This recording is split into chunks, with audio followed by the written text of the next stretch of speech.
Hello, everybody. Well, apparently, I lost my cam. What the hell? Hello, hello. What a way Hello. to start. I don't even see myself on cam. Oh, we see you. Oh, I guess let's move me down to here. That's probably why. Ta-da! Oh, wow. Look at that ugly mug. Apparently, he didn't think so. I knew it was going to come in handy somewhere, but I guess not.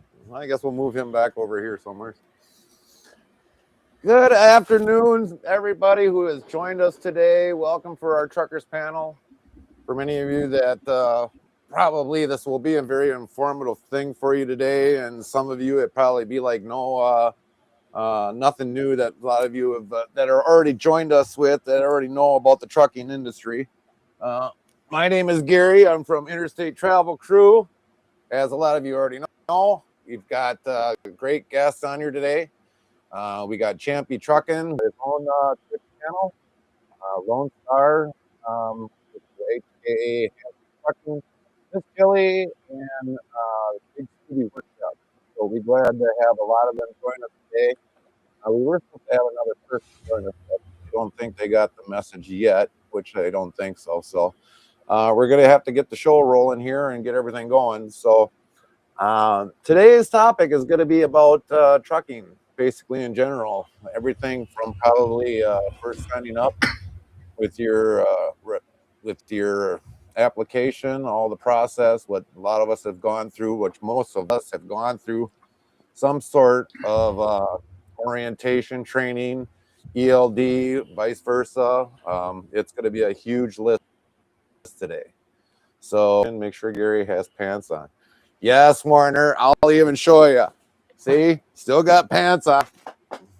Never go without them. Pick that, Warner. So suck on that one, Warner. So, anyways, we're going to start our topic off with trucking. Definitely, I want everybody, we'll start with Champ first. When he started in trucking and everything else, and then we'll kind of go from Champ, Lone Star, Miss Jilly, Big Scoob. Like I said, we did have a talk beforehand of what we're not going to discuss in here, but just tell us your little bit of history in trucking, how you got into it, and what it's like for you, the process you went through, basically everything, getting your CDL and everything else, and we'll go from there. Yep. Put me on the spot, huh? Well, of course. Got to put Yeah, my somebody on the name's spot. my name's Champ. Been around trucks my whole life. Started driving legally in 2010, and been doing it ever since. Everything from logging to reefer to a little bit of flatbed, and now I haul doubles in the LTL. I feel sorry for you. All in doubles. Man, I feel sorry for you. Yeah. Okay, we'll work next to Lone Star. Okay, so basically same thing with me. I started with I grew up in the group homes in Toronto in Canada, so I started up with a job placement through the high school when I was 12 with the international dealership. So I basically grew up around the trucks, and then basically I ended up getting all their training and stuff, and then so basically I turned 18, and they basically said, okay, well, you can go for your CDL so you can drive them legally because you were driving them illegally for 6 years. So I'm like, okay, fine. I went and did it, and then I basically just fell in love with the truck since a young age, and then uh, ended up buying my first one 19th birthday because I was like, well, I love them, and I went in also Cummings Caterpillar for trained technician on them. So I just basically grew up around them. And, I've hauled everything from ice roads in Alaska, the ice roads in northern Canada, the ice roads in Ontario and Manitoba. You see on ice road truckers. And I just love trucking and to try to tell people that and teach people that trucking isn't just a job, it's a lifestyle. And someday you got good years, someday got bad years. It's all about making memories, enjoying what you get every single day out of it. Now the birthday's next month, so that'll be 26 years around trucking, pretty much my whole life. Okay, Miss Jilly, you're next. Well, I have a business background, but I grew up around trucks. My dad drove truck since I was little. Probably about 5 years after we came to Canada, he started driving truck. My husband was an AZ Class 1 driver and dispatcher for a carrier near where I live before he passed away. I had to leave work and look after him when he got sick, and I didn't want to go back into an office when life changed and moved on. So I went and got my CDL recently. I've been licensed for a year now. I went to school a year and a half ago. I paid $12,000 to get my CDL, and I am struggling to get work. The struggle is real. So anybody looking to get into trucking now, you need to really rethink that because yeah, it's not easy. Not easy at all. I've had a couple of gigs. Last year for 6 months, I used my AZ license to do something a little unorthodox. I moved a carnival for the season from May till October. All of their roller coasters and their housing and food trucks, and some of that was tandem, some of it was 53-foot trailer. But that's still not even enough experience to get in with a decent carrier.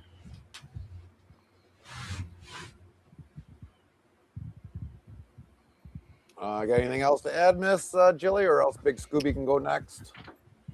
Nope, that's pretty much it. Big Scoop, you're next.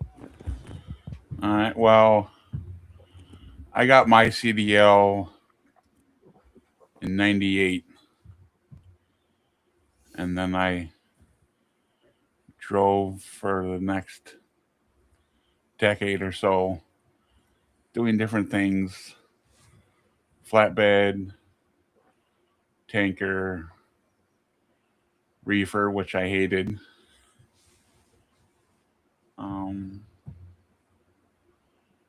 I've done carnival work. I did that for 5 years. And then I got off the road in '08 because I got custody of my daughter. But I still drove, like dump truck or daily home stuff for a while.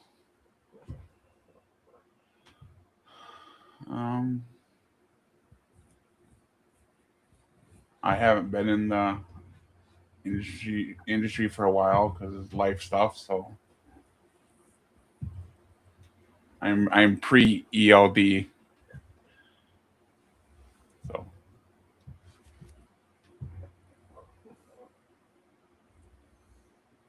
Got anything more to add, Big Scoob, or are you pretty much done? now none. So for many of you, I've been into trucking for over 26 years. That's a long time. So yeah, unfortunately, I'm gonna be considered a well, I don't know how to put this lightly, a well-used veteran. Seasoned, Gary. You're seasoned. Are you saying peppered or salted? Both. But for the most part, I'm a well-seasoned driver for the most part. I first started my early careers. I grew up on a dairy farm. Had miscellaneous welding jobs and this and that. I used to make windmill towers at one point in time. And I've done a lot of jobs in the meantime, worked on cars, welding, whatever else the case might be. But for the most part, welding was my main one. Welding on windmills, beautiful job. I worked 4 12-hour days, got time and a half after 8. If I worked on a Saturday, it was double time no matter what. If I worked on a Sunday, it was double time and a half. Any holidays was automatically double time. So it was good work. Good weekends, 3-day weekends all the time, unless I had to work. And the welding back then, that's what you called welding. I mean, working on a windmill tower that's 400 feet long with 4 sections. It was great work. My main job was mainly putting in sand and oil chambers in like Gamesa and the Vestas windmills, basically the top section. So that was like the work that I used to do. And then eventually they started laying people off, and they did 3 rounds. The first round was basically anybody in the office that was there like from the first time that had a high wage. They got rid of them. And then the second round came with the people that was like the lowest on the totem pole out on the factory floor. And then eventually the third round came when it hit me. So then they ended up giving me a severance package. And I was sitting there thinking, it's like, well, what am I going to do now? I mean, there's nothing that can compare to this. And normally, most times when I went for a new welding job, they said I was overqualified because, I mean, I was making well over 35 an hour at that time and everything else. So everyone said, well, we can't hire you. Well, by then, welding jobs went down from like $15-20 an hour down to almost like 13 an hour. And I was just like, well, I can't go and go do a job for something like that. So I was like, well, last best thing to do is, getting early in those ages, it's like, let's get into trucking. So I ended up going to school. And well, at first I started going into it because the way I did it was like the very old school way. I didn't really go to school except for like a refresher course, which was basically a week long and everything else. But I ended up going to get my get the test, get the books, because I actually had books at that time before a lot of it became online, and got the books, started reading them left and right. And finally I went and took the test for my temp test. Got that. I was working for a company, a very small company at that time, and I was doing welding work. So he's like, well, since you've been here for a long period of time, he was like, I'll tell you what I do.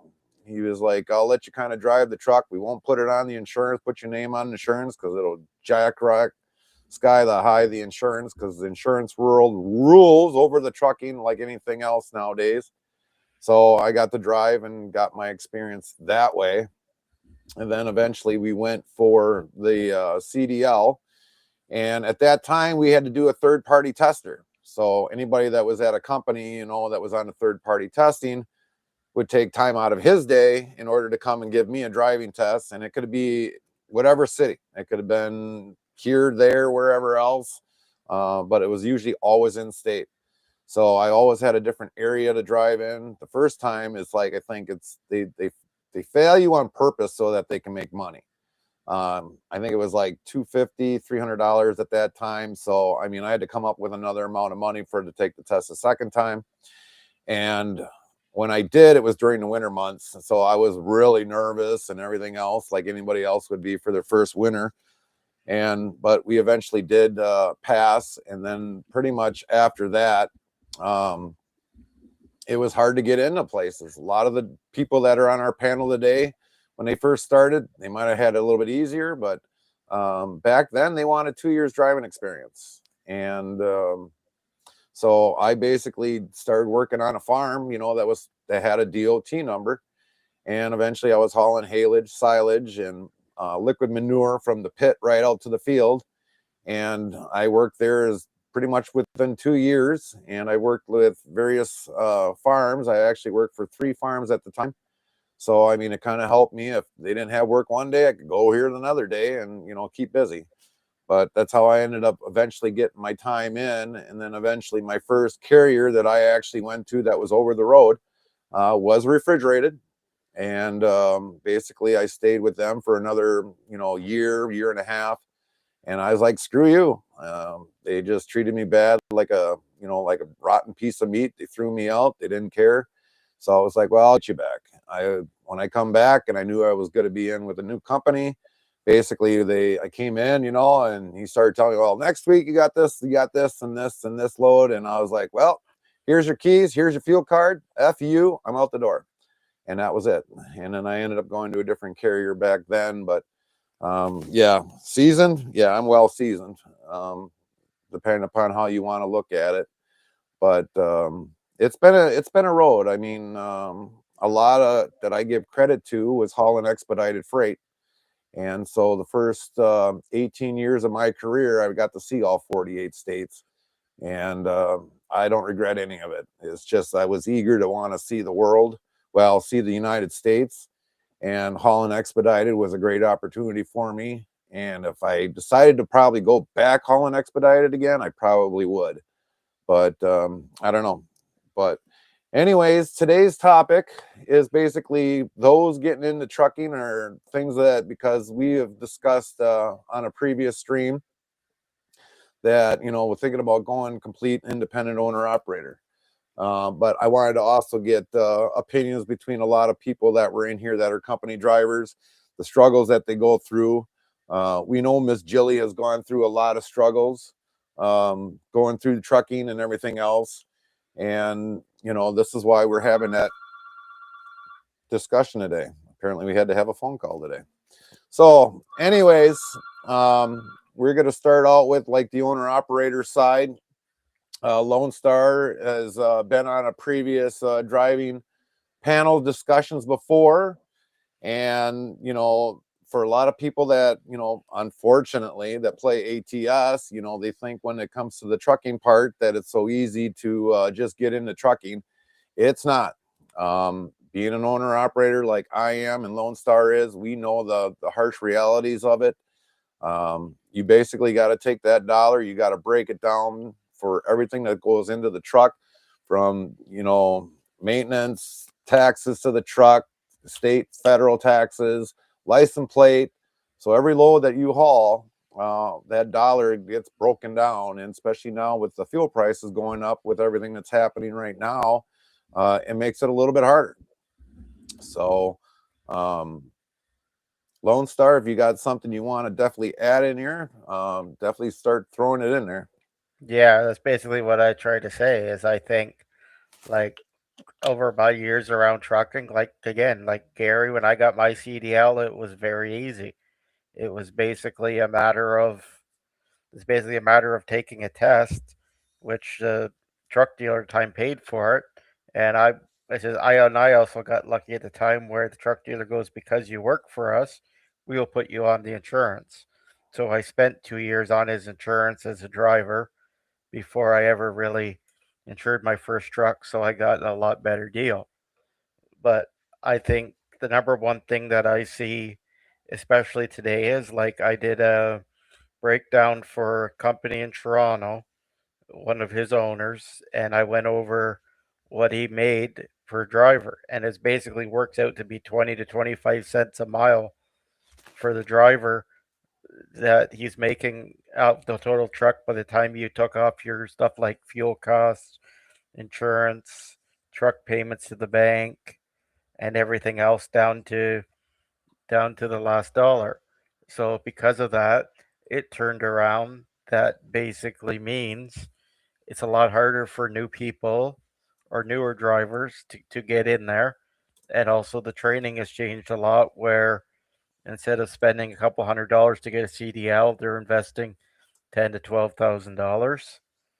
But like over my years of the trucks, I've seen everything from, ice roads in Alaska, ice roads in northern Canada, 49 U.S. states, all of Canada. I've a lot of the loads I've hauled over the years were basically either up to them, or it was a lot of food refrigerated like Gary, or it was a lot of hurricane relief loads, or the COVID-19 pandemic. I hauled a lot of vaccines and stuff like that, and hospital supplies. So I've seen the world before and after all the changes. So then in turn, it basically meant, you know, that seeing it all, I tried, and that's like even playing ATS, being around their community. I see a lot of the people go in there and they're like, oh, I really want to be a trucker. I love the trucks. And I say to all of them, you have to do it for the love of the trucks and the love of the highway and the love of the lifestyle. than the money, because you'll have good years, you'll have bad years. I I I work on like Canada's largest collection of trucks that my friend's grandfather owns that I met like 10 years ago, and the amount of money that I spend rebuilding these trucks, especially the engines, it could be half a year's salary because somebody has a breakdown. And that's why always try to say that, it's a lifestyle. It's something to do for the love of the road. It's a great job, that a great career for that matter, that you can do very well for yourself, your families, but it's also something that you really have to do your research. And then like working from the dealership aspect of it, I've noticed like there's a lot of trucks, and this is what I try to tell people: you can buy for the looks, or there's trucks you can buy for fuel economy. And one of your biggest expenses as an owner operator or a company owner is the cost of fuel. Yep. So a lot of these guys will say, "I love the W900, I love the 389s, I love the 379s." I'm like, "Yeah, they're beautiful trucks, but they get a couple of miles a gallon less fuel." So it ends up cutting into your take home pay as a driver, as an owner, as whatever, because you've got all that added fees. Right. And then I see from the insurance aspect of it where, unfortunately people get sucked into, or people get punished because of the insurance industry's changes on trucking, where back 20 years ago it was easy to get insurance and the rates didn't go as sky high as they do now. So unfortunately, people like Miss Jilly and that try to get into it, a lot of the companies say, well, you got to have 2 or 3 years or sign up for in-house training programs before they'll take you. Or even a lot of it might be nowadays. I think a lot of companies now are actually starting to go down to a 1 year uh, driving experience at least. Yeah, a lot of companies are too, because a lot of companies are realizing that there's a changeover in trucking that basically means that you've got to kind of have the door a little bit more open and pay a little bit higher fees in order to let them in, because we're at the age now where a lot of people that have been out here for 20 years and seen the changes don't have the love for trucking as we did when we started from the driver standpoint, but we have the love for trucking about everything else. And it's like, it's kind of hard to explain, but it's just basically, when you really look at it, the profits and stuff like that were the same or better 10 years ago as they are today. And because of that, it makes stuff a lot harder, because freight rates and stuff like that have not gone up with the cost of fuel. And it's basically put a lot of owner operators out of business. Yeah, because like when it comes to the freight, I mean, good majority of the freight, you're supposed to have a diesel fuel surcharge. And a lot of these brokers, they don't add that to because that's money going out of their pocket that they want to save in their pocket. So they don't normally, they'll give a price. It's like, oh, well, that's includes fuel surcharge. So you're saying like if a load is $1,000, and the fuel surcharge, let's say it's $5 a gallon. I don't even know if I got a sheet here. Yeah, I got one here yet. But if I'm looking at $5 a gallon right now, you're supposed to get a fuel surcharge of roughly 505 or 79 cents per mile. So, I mean, if that driver's not getting that, and being especially an owner operator, they're just basically paying the fuel out of their own pocket, because without that diesel fuel surcharge, a trucking company can't stand up. It just really can't. Yeah, stuff like that.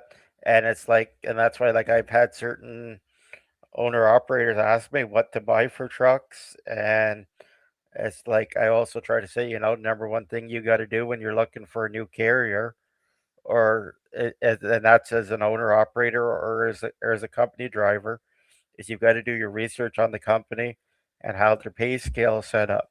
because one company that a good friend of mine ran for, he switched to the other one because the one company wasn't giving him the fuel surcharge. And it basically meant the difference where the fuel surcharge was covering his truck payments every single month and stuff like that, where it was making a lot higher profit that compared to the other company was giving him an extra 10 cents a mile or whatever when the percentage went up or down, and your price per pay was adjusted with the fuel surcharge. And that's what a lot of people don't see is you've got to look at the big picture and not look at today or tomorrow. Right. So the one thing is we're going to jump back to Champ and Miss Jilly and Big Scoob. When you guys started out, what was the requirement for you guys to get into trucking? I know, Miss Jilly, you're going through more of a struggle, but between you three, how many years of driving experience did you guys have first before you could get hired on? Well, for me, it's a little different because I'm coming into it with 35 years of North American driving, not with a CDL, but I have 35 years of driving in North America. And what the Canadian government has done is basically destroyed the transportation industry with what they've done with unfair immigration over the past 5 years. When COVID hit, everybody was at home and doing home renovation projects. So companies like Home Depot couldn't keep stuff on the shelves up here. So there was a massive driver shortage. So they opened up the doors for specifically for India immigration. And yes, they have a transportation industry there too. But the majority of their trucks are only 40 feet long. That's from nose to tail, 40 feet long. Not the trailer, but they're primarily straight trucks. So they would come over here, get their CDL. And in order to get citizenship in Canada, all you had to do was put a $250,000 investment into real estate. So one individual would come over here either with a CDL, with improper credentials, or they would come over as a student, not even go to school, get their CDL, invest $250,000, get permanent residency, and then bring over the rest of their family. They'd open up trucking companies. So when COVID hit, Toronto alone had over 500 trucking schools pop open. How Specifically, convenient. specifically to feed this industry. And like 2 years ago, Marketplace, which is the Canadian equivalent to 60 Minutes, did an expose on it. And what they were finding is you could get your CDL by going to a school and only paying $2,500. Well, in the province of Ontario, where I live, we've got the MELT program, which is the mandatory entry level training program. Now, the government mandates you have to spend 103.5 hours in order to get this certification before you can get do your test to get your class 1 AZ license. Now, for me, I didn't spend no 2,500. I spent 12,000 from start to finish. I was trained by Challenger Motor Freight, which is one of the top they're one of the largest carriers in Canada, and they have their own training academy. They are no longer the company they used to be. They are controlled by another company called Fast Freight now. They don't have their finishing program. They used to be the number one hirer of new students. They would hire the majority of their students and put them in trucks. They don't do that anymore. In fact, they don't even hire company drivers anymore. They only hire owner operators. And the majority of the owner operators, they're foreign nationals. There's somebody from Challenger that still keeps in touch with me now. They want me to get 1 year experience so that they can hire me to work for him at Challenger. He's not Canadian. He's got his residency, but he's not Canadian. He and his brother own 8 trucks. He doesn't his wife, his children, they're all in another country. So all the money that those trucks are making isn't even staying in this country. It's leaving the country. Yeah, Wasn't that's that true. something? Yeah, that's true. Yeah, That's the number one thing I seen because, like, in their countries, truck driving is totally different too. The way that it does, like, I've done a lot of business with them. I've got a lot of friends from those countries that I try to help because there's some good people. But driving them is truck driving is look like a lazy man's office man's job. yeah, It's not made to look like the skill that say somebody like Gary streaming it every day or the other streamers that stream it is. It's basically a lazy man's job, and your job is to pick up freight at station A, drop it off at station B, and that's basically why you've seen stuff like, for example, the Florida truck catastrophe there, where the guy killed the family on the interstate. That guy had three accidents Prior that to are that. that were major before that. He had a accident in California. He drove the truck off a bridge in Ohio, and he also killed that family in Florida. Yep. It's basically our government here in Canada has ruined the trucking industry, where where it's basically, and that's why I work for what I work for, which is mostly myself, because those guys, there's one or two of them that work for us, but those guys are proud to be Canadian, and they're at a totally different level than some of them where they're like, well, okay, well, let me just get my family in a truck to make money, yeah, and that's why all these bad changes have taken place. And it's like what Miss Julie said. It's about $10,000 to $12,000 for somebody to become a driver.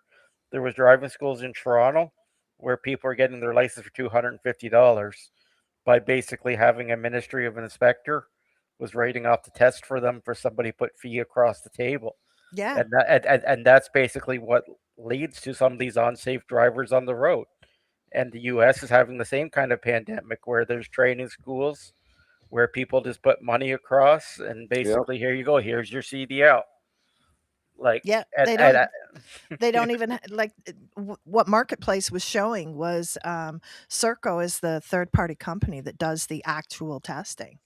There was a number of inspectors that were doing shady business. If trucking school Bananarama had drivers coming in for their test, that one inspector would say, "Oh, well, I'll take all those students," Right. because they knew that they were going to get a $5,000 envelope yeah, and not even do a yep, drive test, and that individual would get a license. that's correct. And also, Meanwhile, they're not even qualified to drive a car, let alone a death machine. no, because basically what the Canadian government basically said is basically that if you could prove 5 years for a license that you had it for a car, you could go to anywhere in the province you were in and turn around and apply for a truck license or any kind of license full the next day. And basically, what Serco did for Ontario, because Ontario is one of the companies which I kind of know quite well and take care of, so I can kind of talk about that. They basically have a lot of third party inspectors where they basically give people permits. But also, the other scary part about it too is a lot of their inspectors have never drove a truck a day in a life. Exactly. A lot of them hold a normal car license and are examining a truck driver. And the way we drive a truck, and I'm like people like Scooby, uh, and everybody else here, or Gary, after so many years in the truck, we shift the trucks differently. We Yep. operate the trucks differently. We don't, like a lot of us, we don't use the clutch for anything to take off because we've driven for so many years. And the manual trucks, the clutches were just to take off and reverse. Yep. Other than that, and stop. Other than that, you wouldn't use a clutch. Well, and we'd sit there and we do stuff like rest our hand on the gear shifter because we know we're going down the freeway, and some idiot's going to cut us off, or whatever, or we know that our next shift is coming. We're not going to go back on the steering wheel and then go back to the shifter because it's too much on your hand. Versus these guys are sitting there giving drivers with 20 plus years experience doing like their retests marks on their license for just driving a truck normally. The funny thing is, since you brought up about the shifting, I mean, now a good majority of these trucks nowadays are all automatic. Believe it or not, I miss the shifter. I'd rather, have rotator cuff surgery later on down in my life that, where I have to shift the truck to get it to go down the highway.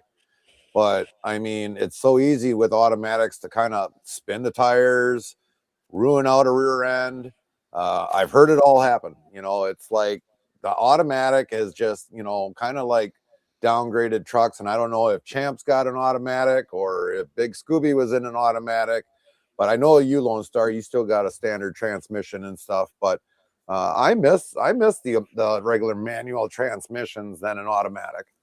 Yeah, but I also look at I also look at too. It's also the change of the industry, where a lot of the cars back 20 years ago were manual. Now they're automatic, and it's Yep. also now it's more about the driver getting from point A to point B than enjoying the driving experience. But Well, what it's but it's just unfortunate that these people don't understand it, and they've never been around trucking, so they've never seen it, the changes. Well, the level of dishonesty that's in the transportation industry is absolutely shocking. When I went in to tour the facility at Challenger Motor Freight for their school, I said I specifically want to have an unrestricted license. I want to learn on manual. Mm-hmm. And the guy that was signing me up and did the tour said, "Yep, no problem, no problem." They took my money. Then when I started school and I said, "Wait, I'm supposed to be in a manual truck, not an automatic." "Oh, sorry, we don't have any." Yep, And believe it or not, with that limits you on a truck you can drive because it happened with Carmen. Absolutely. It happened Yeah, absolutely. with Carmen. absolutely. Absolutely, and that's like one of the things where like I try to push for talking to the people in government in Canada, because I know a lot of like the people that are in charge of trucking. I try to say, every driver should be trained in a manual truck, as far as I'm concerned, Yep. and everybody should learn, and nobody should be restricted. Right. Yeah. Because I've literally seen guys come into um, job interviews for trucking, and he goes, "Do you have automatic? Do you?" And that actually happened to a viewer of the channel. I'm not going to call it out, but basically, I got at one time a couple of years ago, there was an offer for one of my companies that I do stuff for.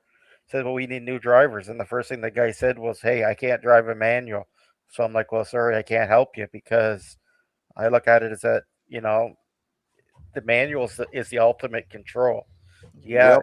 yeah, yeah, yeah. Companies and truck manufacturers, because like I say, like I've been aligned with Navistar International Traction for more than 20 years. I've seen the growth of their lineup. I understand why they've gone automatic, because it's the fact that people don't learn how to drive them, and it's also the fact that a lot of the big companies that buy them challenge the fact that an automatic truck is more fuel efficient than a manual, because a lot of the drivers that don't pay attention to how they shift rev them up too high, and basically are burning extra fuel. Well, and the reality is the industry that's manufacturing trucks, there's a truck shortage, like manufacturing side of things. There's a truck shortage. But if somebody goes out to buy a truck now, a tractor trailer or the tractor part, they can get a tractor. They're going to have to wait for it, but they can get a tractor. But if they want one that's manual, it's going to cost them thousands more to have a More. manual Yep. transmission, Yep.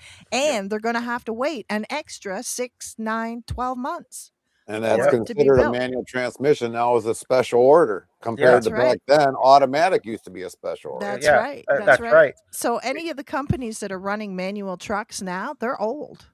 Right. And like uh, we'll use California as the example because they're the special ones in California. Your So, trucks have to be no more than 5 years old or you can't right. cross the state lines. Yep. So You can't come in yep. to so a manual truck isn't going to exist in California. Yeah, and also your trucks have to have an engine that's up to the California current emissions. Yep. So like say I've built a lot of glider trucks for different people. Where back in the day, like Kenworth used to sell glider kits and Peterbilt and Freightliner, and a lot of the guys that put the old power unit like the Caterpillar C15, you know, I love that engine. the Detroit 60. No, I love those engines. Like the Cummins N14. That's our beasts of our road. Like, and basically the collection that I rebuilt for the guy, 90, which is my friend's grandfather, 90% of those trucks have the Caterpillar C15 in them. They don't have the old engines. They've got the new engines because we basically built them to the point where I said if these trucks were to come off the assembly line in the prime of trucking, what are they going to have? So a lot of them had, the 625, 650 horsepower, 700 horsepower, the 6NZ cats because they're the beast. Well, Champ, what are you driving for a truck? Is it a manual, automatic, big scoop? What did you drive? I mostly drove manuals, but towards later on, the one company, they had started to went automatic, but it wasn't like today's automatic. So I mean, it was the first generation automatic. I hated the damn things. Yeah.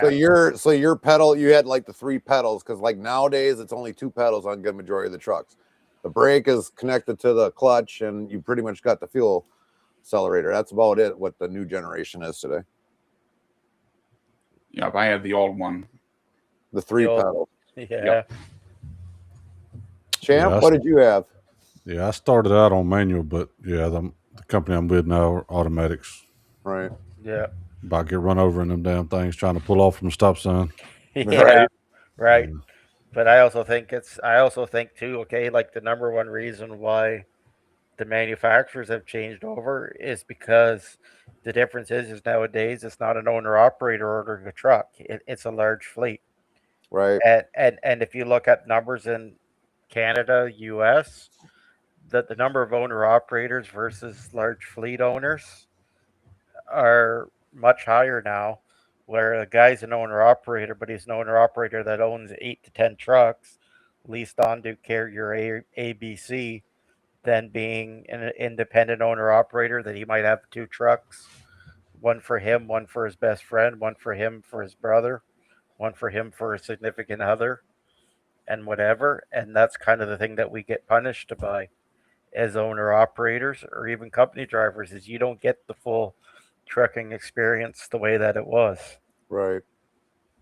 Well, the thing is, and many big Scooby and Champ will probably know this as well as Lone Star and Miss Jilly, but the trucking back then when I first started, I mean the CBs, I mean you can used to have a conversation with somebody all the time.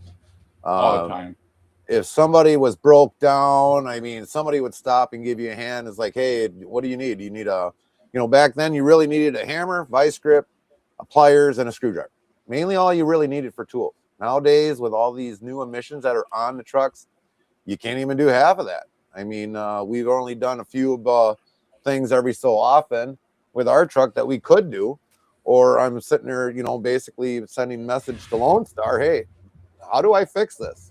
Because something's not working right here.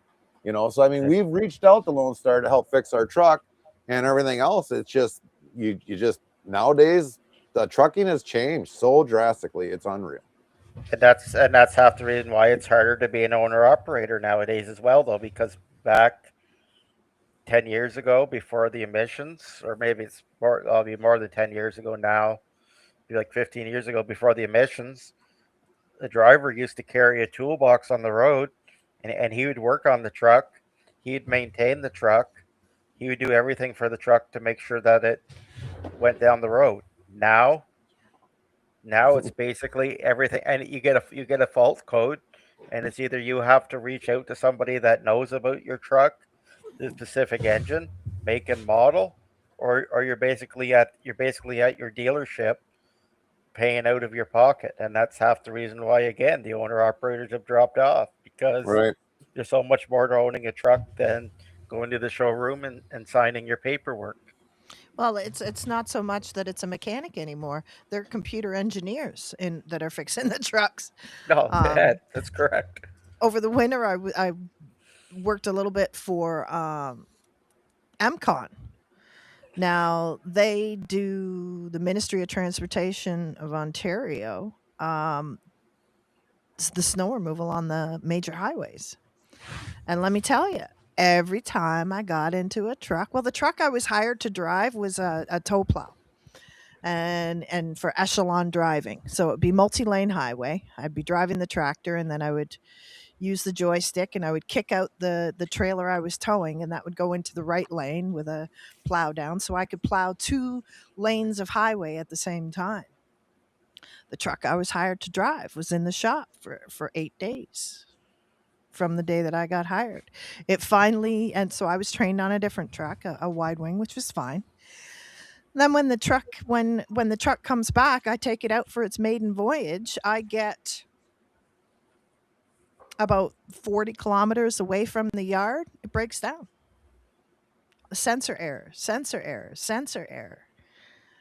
So there are more problems with the electronics and computers on board a truck that you need to be a computer technician in Pretty order to fix a much. truck now. Pretty much. Yep.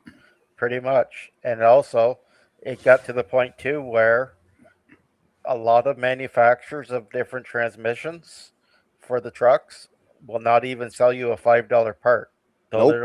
They'll literally say, um, Eaton Fuller, Allison, Detroit. Like basically depending on your truck brand and how it was spec'd, basically say you send me back your engine or your transmission. No, not your so much your engine, but your transmission. You sent me back this transmission in a box. I send you a brand new one. So a $5 part fails, it ends up costing you 20 grand. All right. Yep. And it's basically I look at what I've got another laptop for stuff, and it's like this engine uses this software, this uses this uses that. Like it's so much not driver friendly, repair friendly. It's so much to spend money to go visit a dealer to make money, and that's why Well, it's unfortunate. well, if everybody remembers last year, roughly around Memorial Day, when we finally took the truck in, because a lot of people heard it when it would downshift between the fifth and sixth gear, it would grind. And I was like, I got to that point because when the company sold me the truck, they basically said, "Oh, well, that's programming. It's just programming." Well, you would figure after having the truck running for like 8-9 hours, it should have been well programmed. That it should have not been doing that. But then when we took it in for that Memorial Day, and then we got a phone call back, and he's like, "Well, your transmission's junk. You're going to need a new transmission." Now, this was the endurance transmission, and it was just like, well, what the hell happened? And all of a sudden it was like, ever since we put that transmission in $17,000 later, it was like, when I was talking to the company and I was like, "Yeah, you guys sold me a truck with a bad transmission." And they're like, "Oh, well, we wouldn't do that." And I was like, "Well, I told them the whole story about it." And it's like, no, the transmission don't even downshift like that. It drives like as smooth as possible. Well, I think that was a big hush hush, but when it came to the manuals and the automatics, I mean, you were looking at roughly, if as long as the transmission wasn't blown up, a manual transmission, $10,000, $12,000. But now with these automatics, I mean, you're looking at now easily 17, 18, 19, $20,000 just for a transmission in these trucks. Yep. Yep, and that's why I tried to say. But it's also unfortunate too because if you look at like stuff like the transmission failures of the automatic, you guarantee it wasn't taken care of right out of the door. But it's also a fact that you can't buy a $5 part that failed for it, Mm-hmm. pay a mechanic, pay a shop, a couple $1,000s to change it. You're basically forced to the point where that that transmission is done is basically it's basically the amount's done because the guy takes it around the test drive around the block and says, "Hey, it's not shifting properly." versus our manual transmissions. They'd be taken out of the trucks. I'd pull them apart on the bench, and I would say, well, hey, it's this part here. It's a clutch pack or something. I would change a clutch pack, put it back together. The driver would pay maybe two, three, $4,000, and he would drive the truck another couple 100,000 miles. All right. And it basically would just be a repeated process. Versus now, it's basically first line of failure. You are paying for said replacement. So, like, Champ, have you ever had problems with a transmission on the road?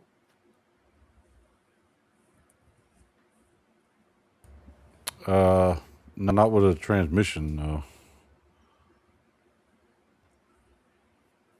So yours pretty much, like for right now, you probably are still on the automatic yet, or have they still got you on the manual? Yeah, no, I'm this company only has automatics. Oh, okay. All Yeah. right. But I guess to say, have you had any codes that ever pop up every so often? Because like winters for us, we can have a wheel sensor that trips something off, and all of a sudden everything goes erratic in the truck. It'll say cruise control disabled, then I'll have ABS lights that come on left and right that flash on and off throughout the winter months. Have you ever had any of those issues when it like gets rainy out or anything? Oh yeah, we have all those sensors and stuff. They'll go haywire from time to time, but nothing specifically with the transmission. Okay. Yeah, because stuff like that all comes down to it's again, it's that, you know, they're so highly computer programmed where if the computer doesn't like something that it sees, it's going to trip a sensor. Yep. If you're in a climate like say like Canada, northern U.S. states, your your wiring harness, every component of that truck is exposed to de-icing residue or the effects of de-icing.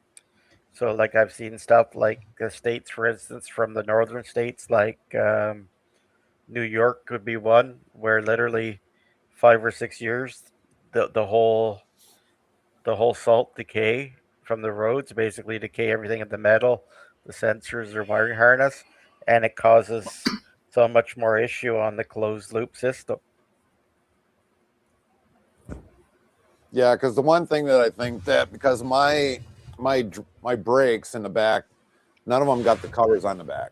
So it's like probably what I'll have to do later on down the road is get the covers in the back there that covers that up to kind of protect them wires. But the last few winters that I went through, it's like it just threw everything all off. And then eventually when the truck sits, it redoes everything in there. I mean, I've talked for some of you that definitely know Yard Gnome. I definitely talked with him, and he was like, "Oh yeah, you got to usually find it when it's active, because otherwise, if it's not active, it's like trying to find a needle in a haystack to figure out which one it is."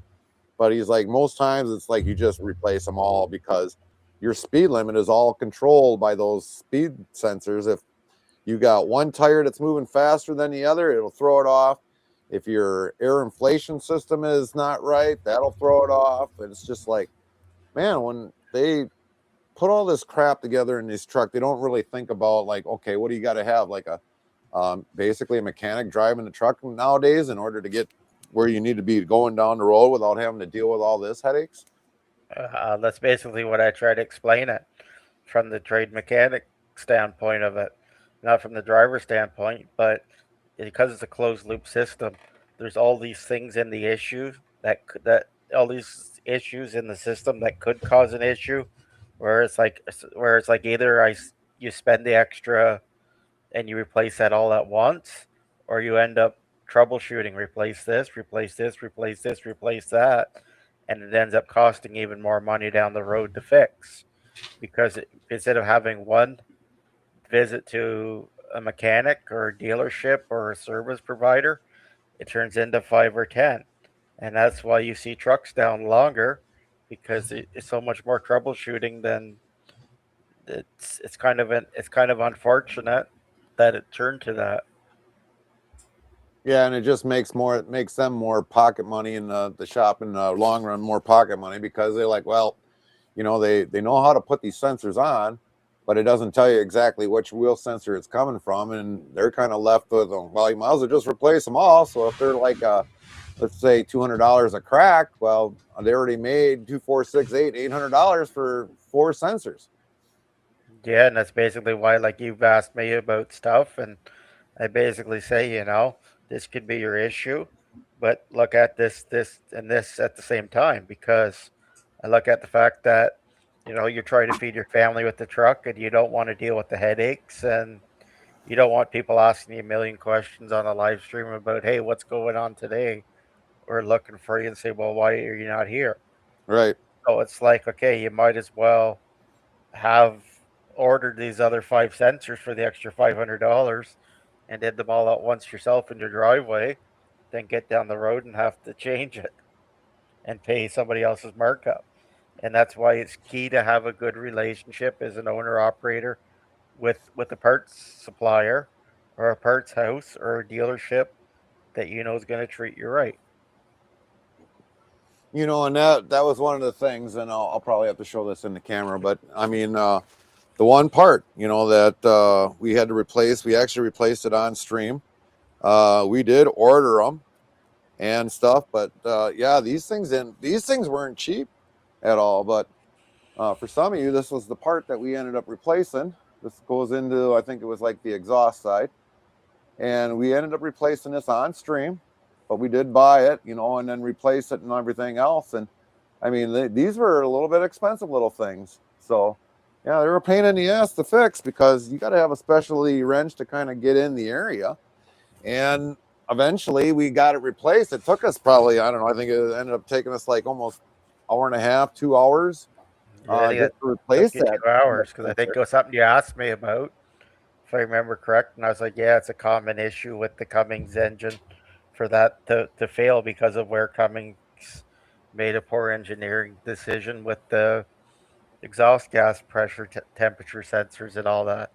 So I'm like, well, you might as well buy a couple extra and leave it in your truck, because it's the fact that then you don't have to pay dealer markup as well, Right. because you're buying something from a supplier at $10. Dealership can easily cost somebody $100, $1,000 for a $10 part before you even take your downtime. Right. And that's why when I try to talk to people about becoming an owner operator, I try to say, there's more to it than just hauling the freight, and that's what Right. people don't understand. Yeah. So since we're getting on that topic, Champ, tell us, when you break down, how easy it is for you to call the company. I don't know how many breakdowns you've had lately, but for you, when it comes to a breakdown with the truck, how easy is it for you just to, as a company driver, to basically just call the shop? How easy is it? Yeah. It's just a matter of just getting them on the phone, and they'll get someone out to you. But it's not a fast process. Yeah. Like, I But literally just sat on the side of the road the other day with a blowout for like 4 hours waiting on them to get there. But Yeah. the thing is, what I'm trying to get at is, between an owner operator side, we've actually got to pay that bill, and you ain't got to Right. pay that bill, is what I'm more or Nah. less getting at. How easy is it, much more for you as a company driver, than being an owner operator, that there's less things off of your shoulders that you got to worry about? Right. Yeah.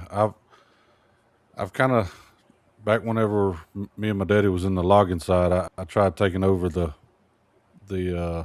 business side and doing it myself. I did it for a couple months, and I gave it back to daddy. I was like, nah, I can't do this. I'm not. But this was some years ago. I was a lot younger and wasn't, uh, I guess it's ready, or whatever you want to say.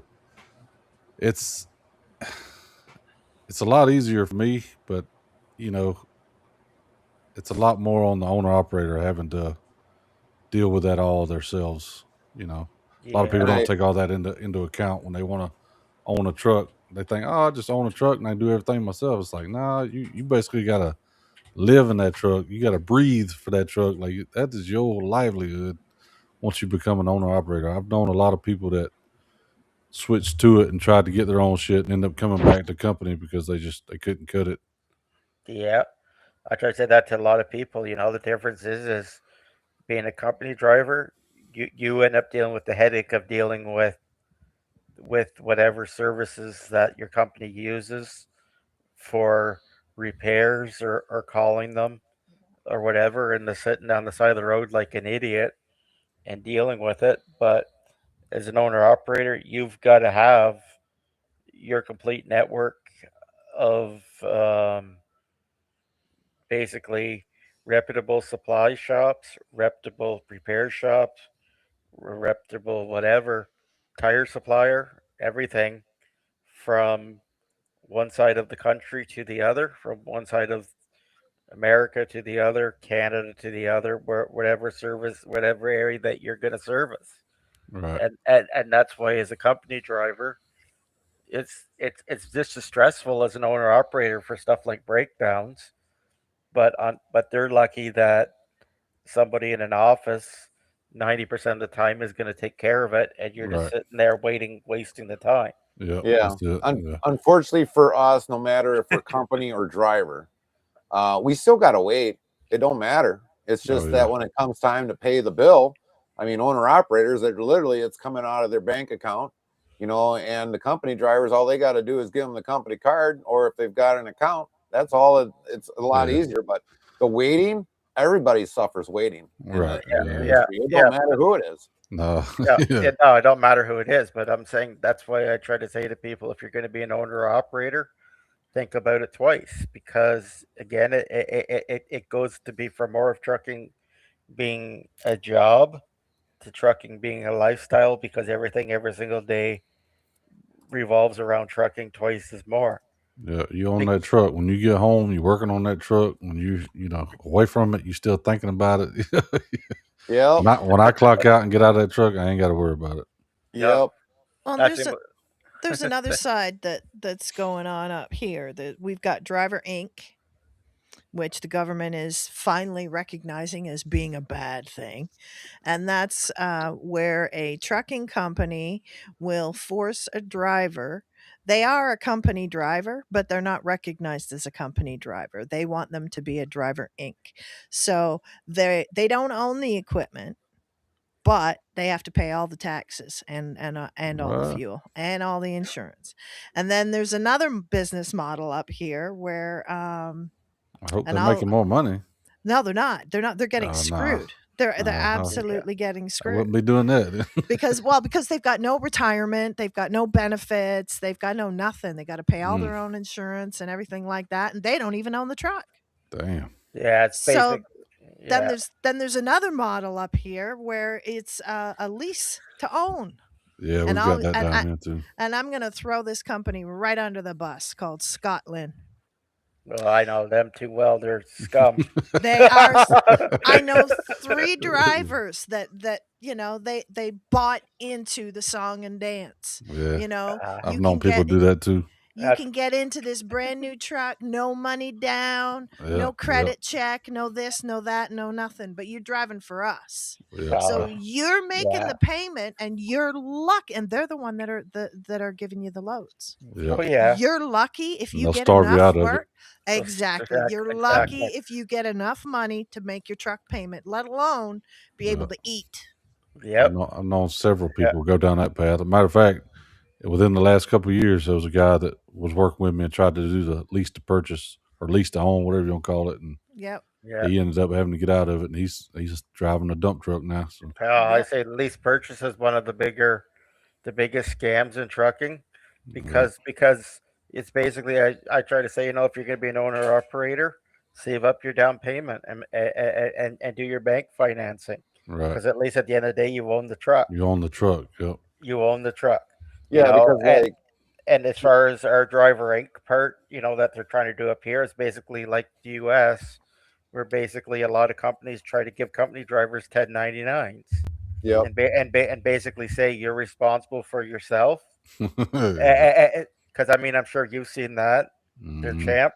the 1099 for the company driver. Yep. I'm sure Gary's seen that. I'm sure Scooby's seen that. It's just basically the difference between our taxation. They're trying to write you off on the taxes. Yeah. Yeah, Yeah. it's basically the difference between our two taxation systems. And I guess me understanding both Canada and the US a lot more than some people up here, I kind of see it. I kind of understand where somebody from Canada is talking about, and I can translate it to the US. So whether that's a good thing or a bad thing, uh, I guess it kind of helps with transparency. Well, Well, here's one of the things, and since Lone Star brought up the taxation. Now, Lone Star, not only if he's hauling in the U.S. and Canada, he's on double the taxation. So, how does that affect you with your license plate? It's basically it doesn't because it's basically Canada's basically into IFTA, so it all basically comes into the IFTA fees Mm-hmm. because we basically pay IFTA for the U.S. and then we basically pay Canada for the province that we're licensed in under the weight of the truck, and then the province gets paid under the IFTA because it's basically the international fuel taxation. Is basically Canada's basically has an agreement with the U.S. that basically we are allowed one load into the U.S., one load out. Mm-hmm. So it basically means, say, okay, I'll take a prime example of that. Okay, so say Gary works for company B out of Wisconsin, and he hauls beef or pork, and so say his company offers him a load to Toronto to say drop off pork at a distributor for a grocery store chain. Well, Gary's allowed to haul that load up here, and IFTA will cover it and stuff like that. And Gary's allowed to haul one load back, basically from any point in Canada to the U.S. And it's basically the same for us as Canadian owners or Canadian company drivers, where our companies are allowed one each way, and the tax covers it. But it, now, but it now, can still be less than load, though. yeah, it can still be less than load. Yeah, but I'm talking about one load, which basically means one thing across the border, Yeah. one truckload. So basically means, okay, you can do half a load. Say I could haul a load of tires from Michelin factory in um, Bridgewater, Nova Scotia. I could take that down to the BMW factory in Greenville, South Carolina. I could haul back, stop by Greenville, Tennessee, pick up a load of John Deere mowers, put that in, go 200 miles or whatever, fill up the rest of the trailer with the load. As long as every part of LTL or less than truckload is going across the border, it's fine. But I couldn't drop something. I couldn't pick something up and drop it off again in the U.S. Well, since you're speaking of that, Lone Star, because a lot of people have been asking me if I go into Canada. So when you pick up your load that's coming to the U.S. and you get to the border, what is it with the border people they require? So, like, because I know this happens when we go to Detroit every week. We've got people that are coming from Canada and they're picking a load up that's coming right out of the same facility that we dropped off at. What are the steps with the border patrol that when you get to the shipper or receiver, that they require? Because I know there's like a number or something that they require for you to come into the U.S. Yeah. So basically, what it comes to that is there's something that's called a fast card, which we have to cross the border, which is basically another piece of ID which people could get or use a passport. And then there's basically customs brokers that a lot of the different companies use. Like there's ones, the big one is Livingston, and basically means somebody's basically got to fax all your paperwork to a customs broker, and all your customs are done.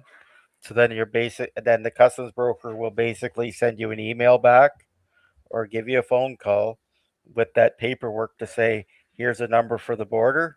So that within the border guard, when you pull up to the Michigan crossing, I'll use that for an instance because that's what Gary delivers to a lot. They're the one in Detroit, or Blue Water Bridge is the other one in Port Yep. Huron. Yep. Okay, so basically, I you basically have to sit there, give the broker's number to the border guard, and then the border guard will sit there, look in the computer, and say, "Hey, yeah, your your load of they're trying to think of something that'll go across there daily.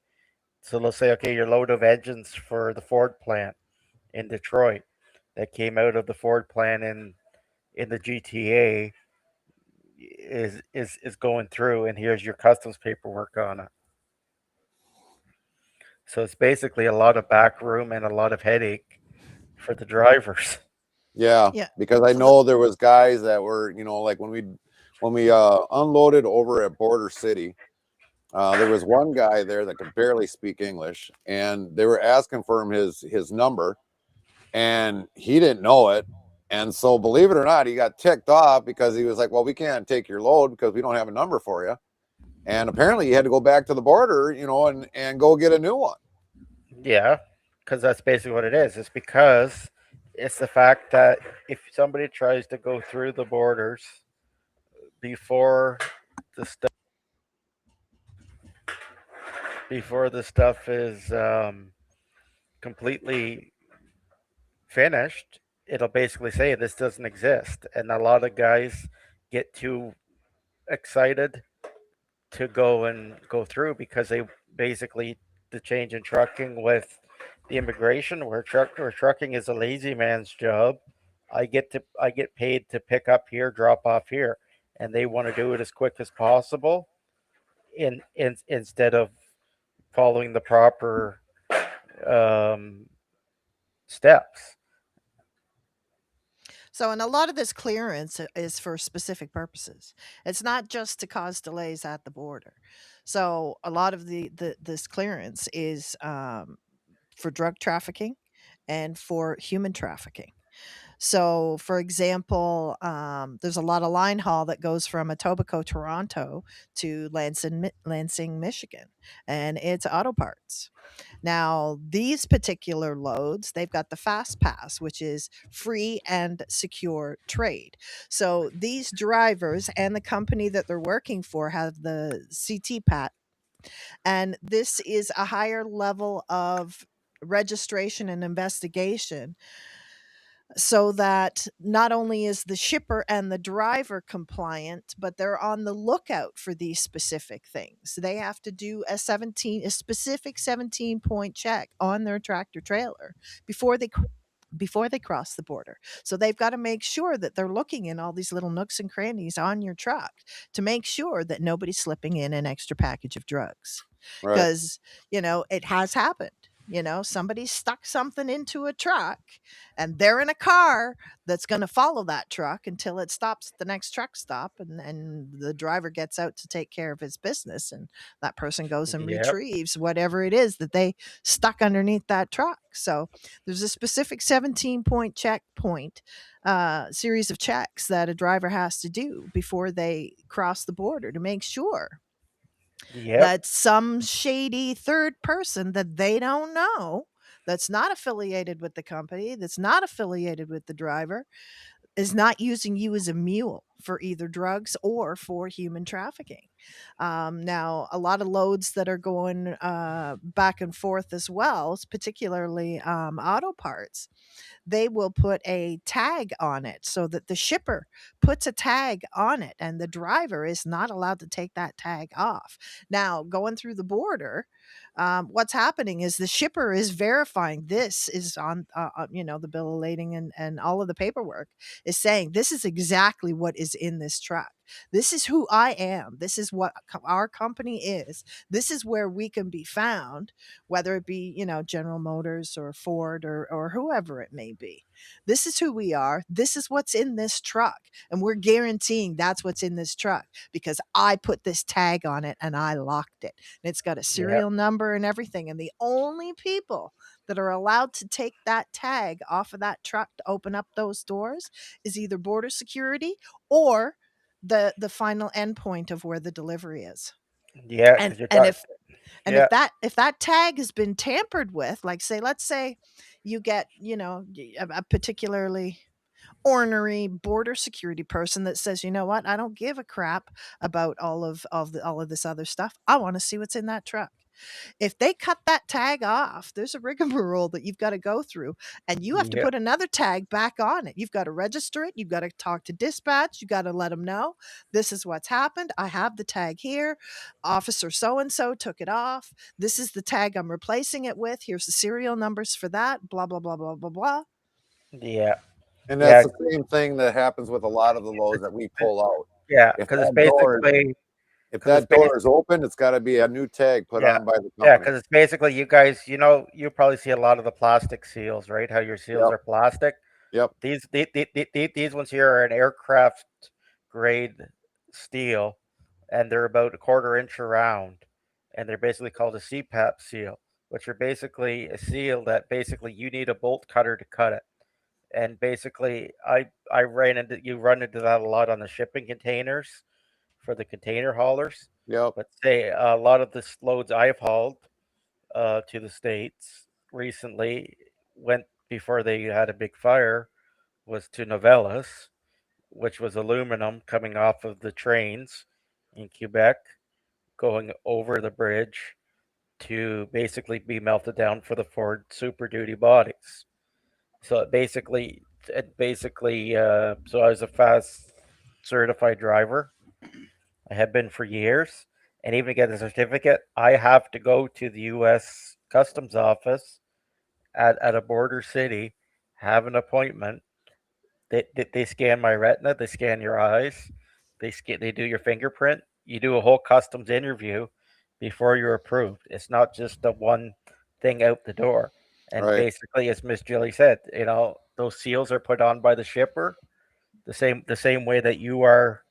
When you pick up your meat, right? Like Right. you go to a pork plant, your trailer's sealed a lot of time by the border guard, where border guard will check and say, hey, or not a border guard, but like a security guard at your gate will say, hey, okay, Gary's picking up here. That Gary's got his pork, it looks right. Here's your trailer sealed. And basically, ours is the same way, where basically the shipper will either have a security or somebody from it will open up the door in front of you and say, "Well, here you go. Here's your load of Ford engines going to Lansing. Here's your load of aluminum going over to Novellas. Here's this. Here's that." And they'll put the seal on. It's all recorded, and those seal numbers all go to the border, and as well as the shipper, where the customs guards and they're the U.S. security will see, "Hey, yeah, my number's 12345." Right. And he's got to check all that at the border. And if he gets ordinary and cuts it, it's basically all got to be recorded, and you've got to have it on 05 because it can come back to you as a driver just as much as the company owner. Right. Yeah, and to get the fast pass, not only are you as a Canadian driver, you have to be interviewed and investigated by the RCMP and get clearance from them before you're even allowed to apply. So you make the application saying, "Hey, I want to get my free and secure trade pass so that I can do expedited loads that can go through this clearance." And they either yay it and nay it, and then you go in for an interview, and you have an interview on the Canadian side, and then once you've passed that, then you cross over and you go through another interview on the American side, and Yep. that's with Homeland Security. So Yeah. you're being investigated by two governments, high levels of government.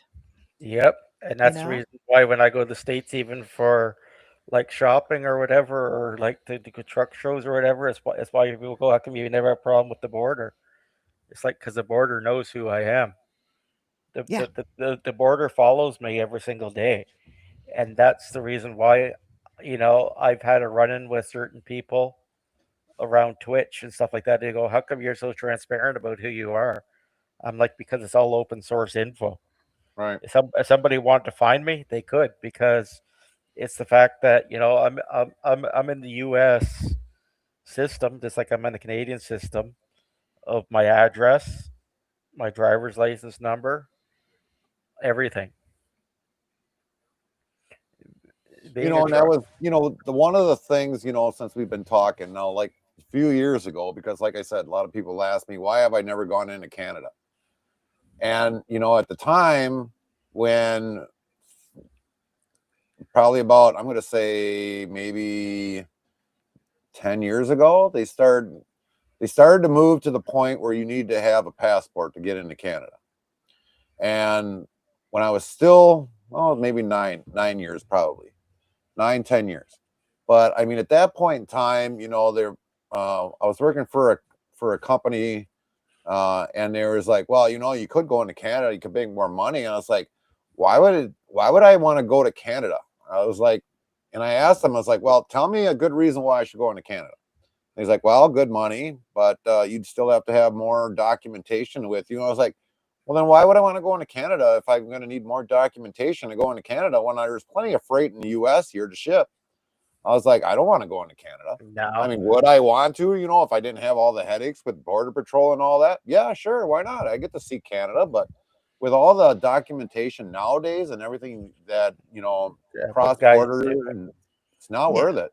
The it here because up here you're basically forced to be cross 80%. border because 80% of our freight goes to the U.S. Yeah. Right. And it's basically a lot of companies like say I can't go to the U.S. anymore because of my childhood cancer and type 1 diabetic. Right. Where basically I could go there, but it's a whole bunch of more headache. But Yep. a lot of companies will basically say, well, hey, you can't work for us because we only haul to the US and back. And a lot of companies are set up here where you're paid to cross that border. Every time I crossed the border, when I did go through it, but I never redid it last year when I had to redo my medical stuff, I'd get $100 to go through the border. So I used to pick up um, in Quebec City the load of ingot going across to Novellis. All right, I get paid for the load. I get paid for the border crossing. I get paid for the drop off. They would reload my trailer over there with aluminum rolls to make house siding to go back to Kingston, Ontario. Basically, hopefully I'm not getting too personal into it for the live stream, but basically but anyways they'd basically reload it, and they'd basically say here you're going back here with the loads of aluminum. You would they would unload it, and you'd go back to Quebec and take their aluminum over. So every single day, just for the border crossing fees, I'd be making $200 to $300 a day, Right. and that's why guys were doing it because guys would be like, well, hey, it's an easy to make $100 in an hour versus drive X amount of miles to make $100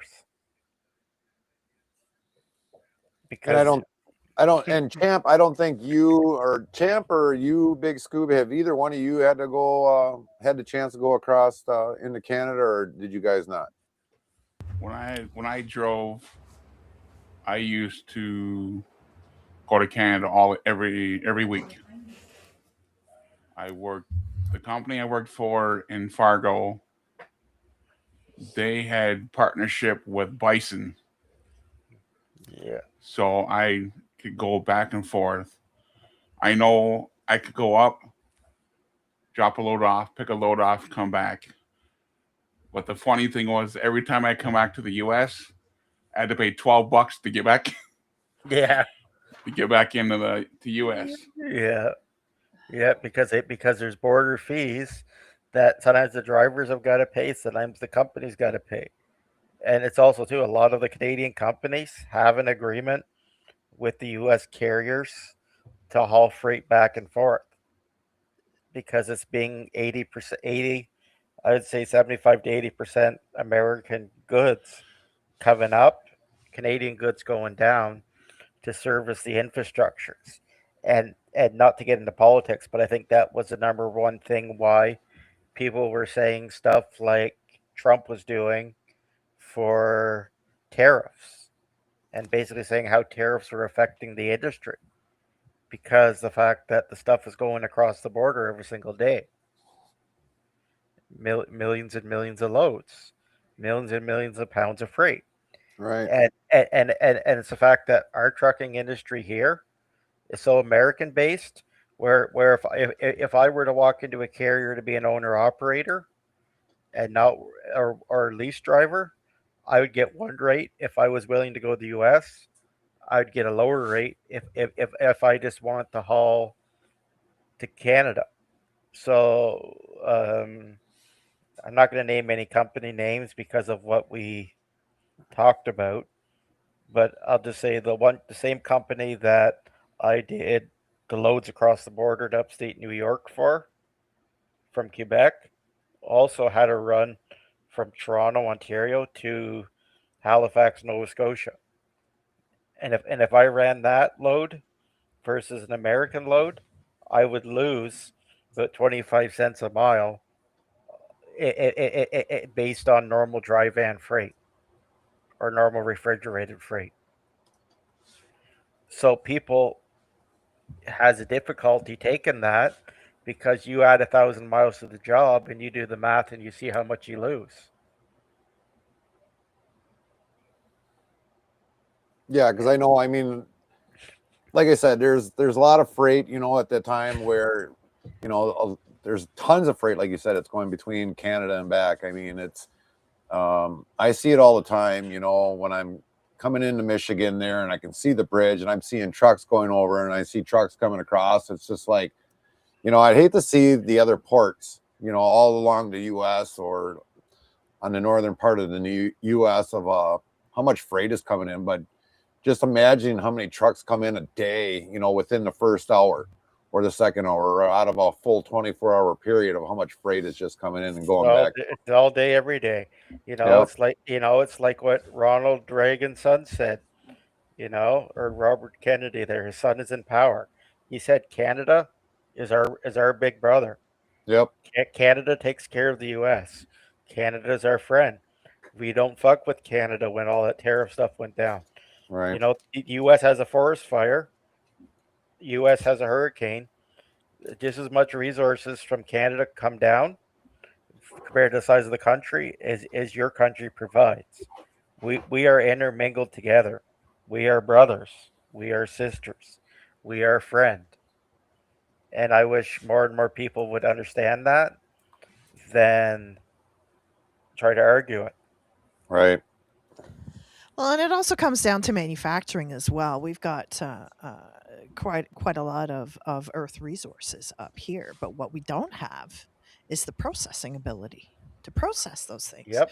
So we have truckload after truckload after truckload of a commodity being taken down to the States to have it processed Yep. and then 'Cause- brought back home so that Yep. we can actually do something with it. Yeah. Because So, and that's what's being nailed with the tariffs. Yep, and that's why I'm saying that it's hurting. That's why I said stuff like tariffs hurts the U.S. just as much as it hurts Canada. Yeah. Because okay, Kingston, Ontario, like Ontario's where I'm familiar with the most, so that's why I can make reference to that province. So that's why I try to use it because I know Miss Jilly's also from Ontario, so that it makes sense to somebody else on the panel. So, anyways, but Kingston, Ontario's got Novelis, or it's basically owned by Coke Inc. And Coke Inc. basically is Georgia Pacific Plywood and all that kind of things for the American side. Stainmaster Carpet and all that. It's the number one maker of nylon in the world for quality. So basically, a lot of that goes down to to the Carolinas, to Georgia, to a lot of the flooring manufacturers like Mohawk is one of the big ones in order to be made into carpet or made into laminate flooring, and then the loads of that flooring come back to Canada. Done.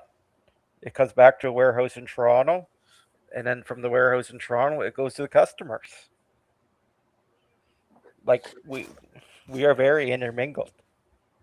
It's funny because like how much, okay, like I've hauled a load, that would be a line haul. I've hauled from one company that was a processor, haul it to another place where they got to finish it. And then eventually, if it's going to go from there to direct store for distribution, or it goes sits in a cold storage for how many months before they finally bring it to the store. It's just funny how much stuff that we haul. It's like, why don't they just haul it one way and get it done and over with, and then it just goes there? But it don't work that way. Not in a No, truck.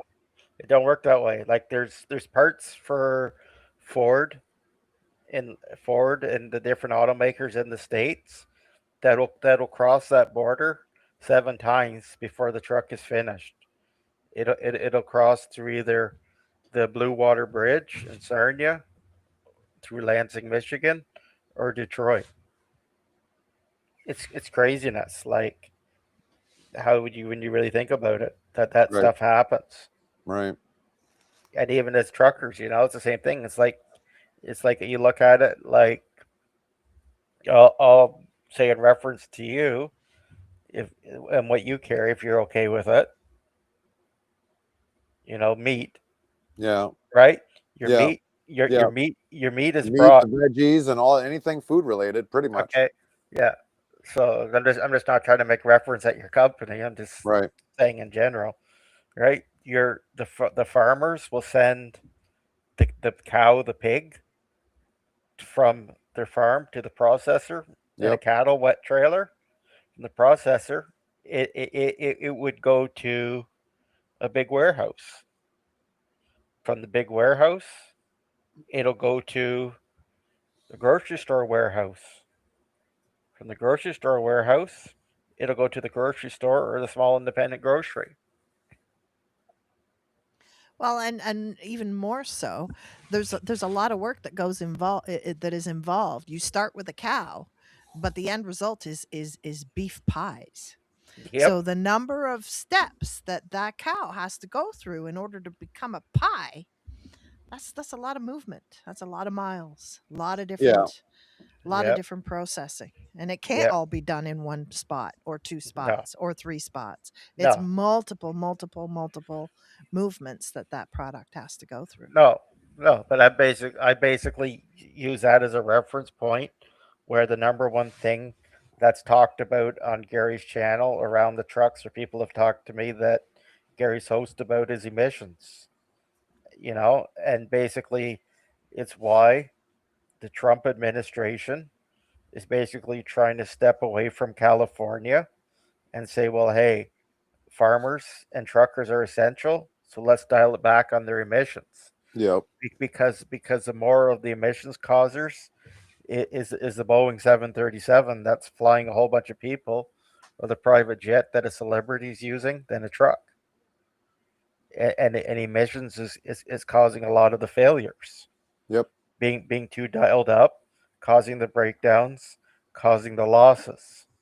And a truck breaks down on the side of the road, a tractor breaks down in a field, that whatever that's hauling could have spoilage. Yeah, If you because pretty much nowadays, even like tractors on the road or farm tractors, I mean, a lot of them, even combines, all got the DEF on it now. Yeah, And all of a sudden, the last we heard, we've been waiting for a cutback in emissions for a long time. Apparently, like when it comes to a code on a truck, I've had this code happen to me already. It said, well, it gives me 2 hours before the truck derates, and but to find a place to have the truck fixed. yeah. Well, regulations were supposed to be turned back to make that where if it's not a complete emergency emission, you can go like if you need to get 8 hours back to a shop, you can get 8 hours back to a shop. But I have not seen or heard anything more since then. But I haven't really been I've following that up left and right. I haven't been followed that up left and Well, right. It's just people have asked me a lot about it, and that's why I try to say it's important. and something else that I don't fully, I'm not going to claim that I know all of it because I don't. But something that I do believe that Trump is trying to push for is data. He wants true, hard, scientific data that DEF is required. Where are the environmental benefits from this? If it's so required and it's supposed to, improve emissions and blah blah blah, give me the scientific proof. And Right. and that and they're not able to provide that. And for how many years has DEF been mandatory? Years, but I'll take this into Canada, so our side of the border.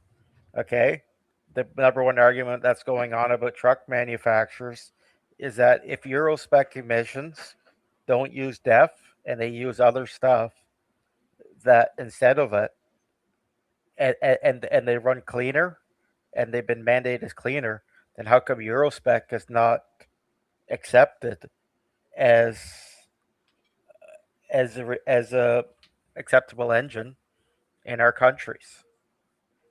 Yeah, because I if I remember correctly, who was it? The one from YouTube there, he brought in a Scania from another country, Bruce and Wilson. I Bruce don't even Wilson. think he even runs DEF on that. No, that's what I'm saying. The Scania uses a Euro spec, and their Euro spec goes back to what International started with, and Caterpillar, which was basically ACERT, which is basically fuel cleaning. A fuel or a solvent was used for cleaning. Mm-hmm. It's like diesel fuel instead of DEF. Right. DEF is not needed. There is alternatives, and that's what Trump is kind of trying to challenge and say, well, hey, um, the changes that I make, where's the research to say that these other sources of emissions are not as good as DEF? Right. And the one thing about the Trump, and like I'm not trying to take this into politics or anything, Well, but politics comes out of it no matter how you look at yeah, it. So, oh yeah, yeah. But that's basically trying to do is he's trying to get the research and the numbers to try to prove to people, hey, these are valuable alternatives. And the one thing that Miss Jilly, myself, in Canada, we are mostly affected by America and the American policy changes directly basically get shadowed up here yep. because Canada, especially the trucking industry, is all about being 49 state compliant. It's basic because the reason why I call it 49 state is because who's ever going to drive a truck to Hawaii unless you take it on a bridge Right. Or you got one heck or a of a ship? good paddles. Yeah, yeah. And I think that's the number one thing that is kind of put back, where to realize how interconnected our countries are. So I'm gonna shift this with Champ, and I don't know if Big Scooby has or not, but have either of you had problems with your DEF systems on any of the trucks that you've driven? Yeah, I'd say that's a big problem in our trucks. That's one of the main things we usually have issues with is the damn DEF systems. I hate that shit. And other than that, I mean, it's like, how full do you always keep your tanks? Because I mean, like for me, what I notice every time that I fill up, doesn't matter if it's one tank or fill up both tanks. I mean, I fill up that DEF fluid. I pretty much mine barely ever sees below half. So I don't Yeah. know if you stay in a consistent rhythm with it or what you do with it. Yeah, I keep it pretty full. Like if it gets around half, I'm filling it up. But it's just, I don't know. It just seems to always be a constant problem with these trucks. And I think mine don't seem to be too bad, but I notice a lot of other trucks that we use has it. But generally, if I'm parked, I idle my truck up. I don't let it just sit at a low idle for a long period of time. Right. And I don't know if that helps it or not, but that's what I do. And I Yeah, don't seem to have many issues, but I noticed a lot of other drivers that yeah, work for my company, they have a lot of issues, and I wonder if that's what it is. yeah. That helps big time. It's like, uh, I'll say it more from the mechanic standpoint than that is because those depth systems are meant to be at engine operating temperature. So a guy letting a truck run at idle for 10 hours because he's sleeping, it basically the truck's not in the operating temperature, and it basically ends up clogging stuff up because the cleaning solvents and that's not used properly. Right. Well, the one thing that I notice if I do idle the truck, and let's say maybe it's like a half hour, I mean, we've done it last week because something wasn't working right. And the next thing you know, I'm looking down at the temperature gauge, and that thing's over 200. Where the summer months, I don't see it as like that, but it seems like every time when it hits the winter months, it all of a sudden that temperature go up to 200, 205, and it never. And I still haven't figured out why, if it's because of the seasonal weather that all of a sudden it wants to decide to run up to 200, or if all of a sudden the thermostat's got a mind of its own and says, nope, I'm too cold, I'm going to stay where it's warm. So, that's one thing I'm still trying to figure out with that. And as far as that goes, yeah, it's a bit of both, but it's also a bit of the engine manufacturers too. You use ambient air temperatures in order to work on emissions and stuff, and it basically they want the trucks to run higher in the winter because basically we all know when it comes to steel and stuff like that, it gets brittle the colder it gets, and it also gets a shock to the system going from being 200 degrees to minus 20. So they want to keep the stuff warm to try to protect it. Well, we definitely know if we don't leave the truck somewhat kind of warm during the winter months.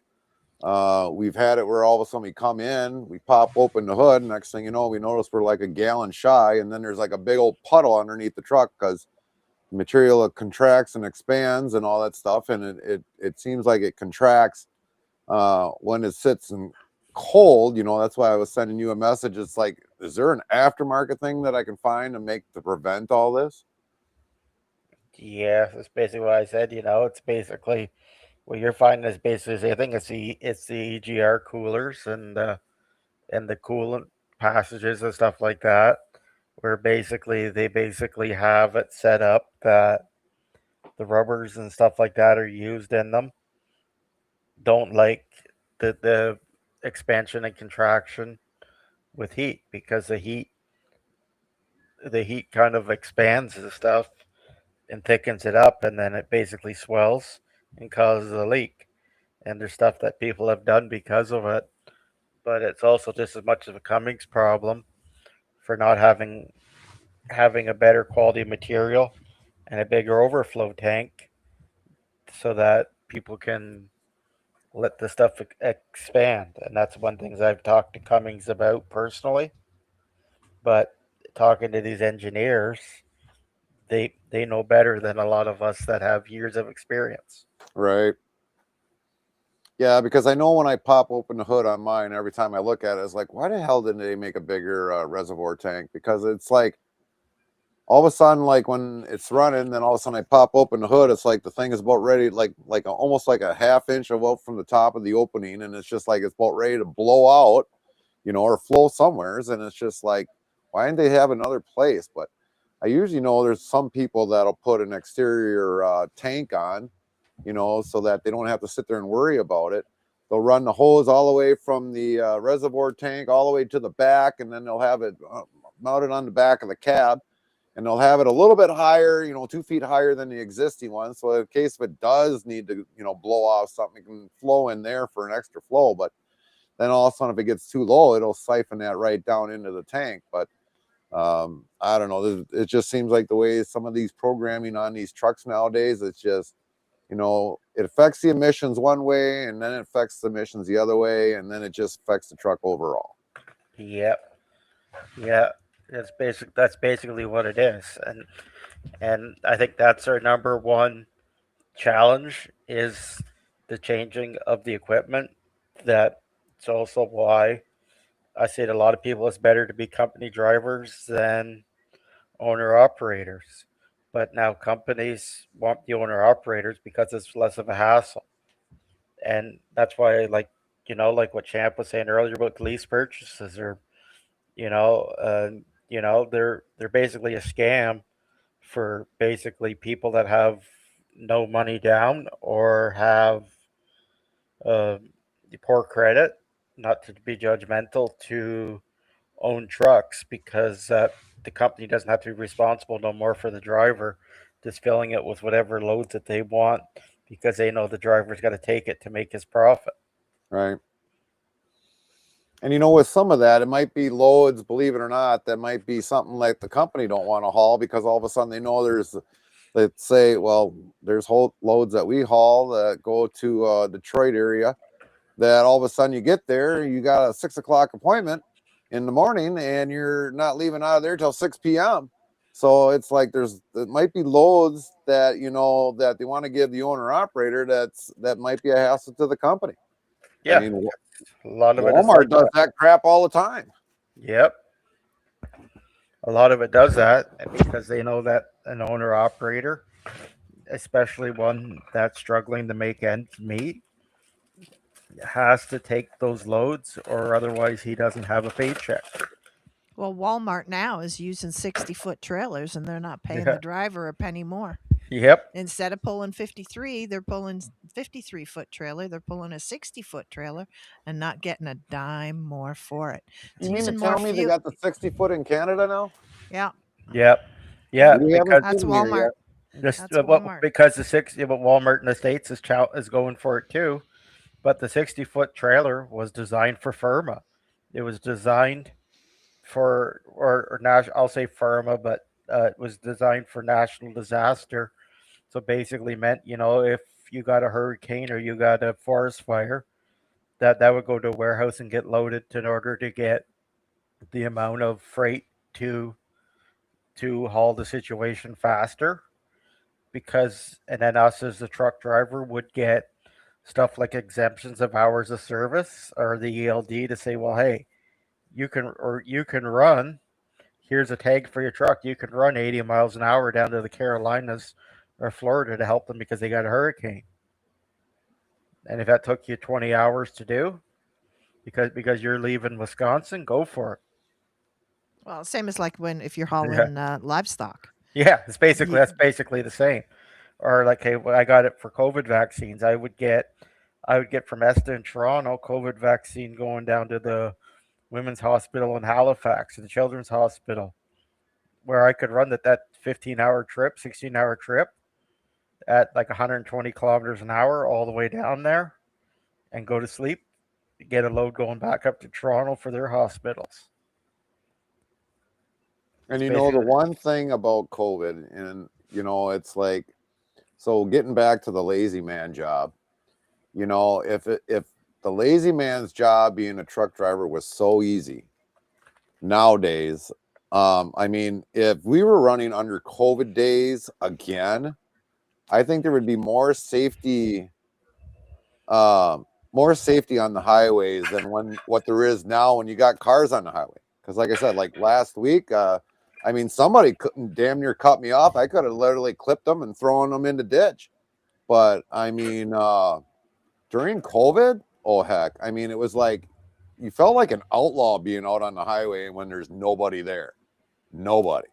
And then you see a cop, and all of a sudden you're running down with a semi, and it's all of a sudden like, you just feel like you're violating the law. But I mean, the safety purpose during COVID was so much easier, way much that's easier than all. what it is Yeah, now. that's all I'm saying by it. It was, is that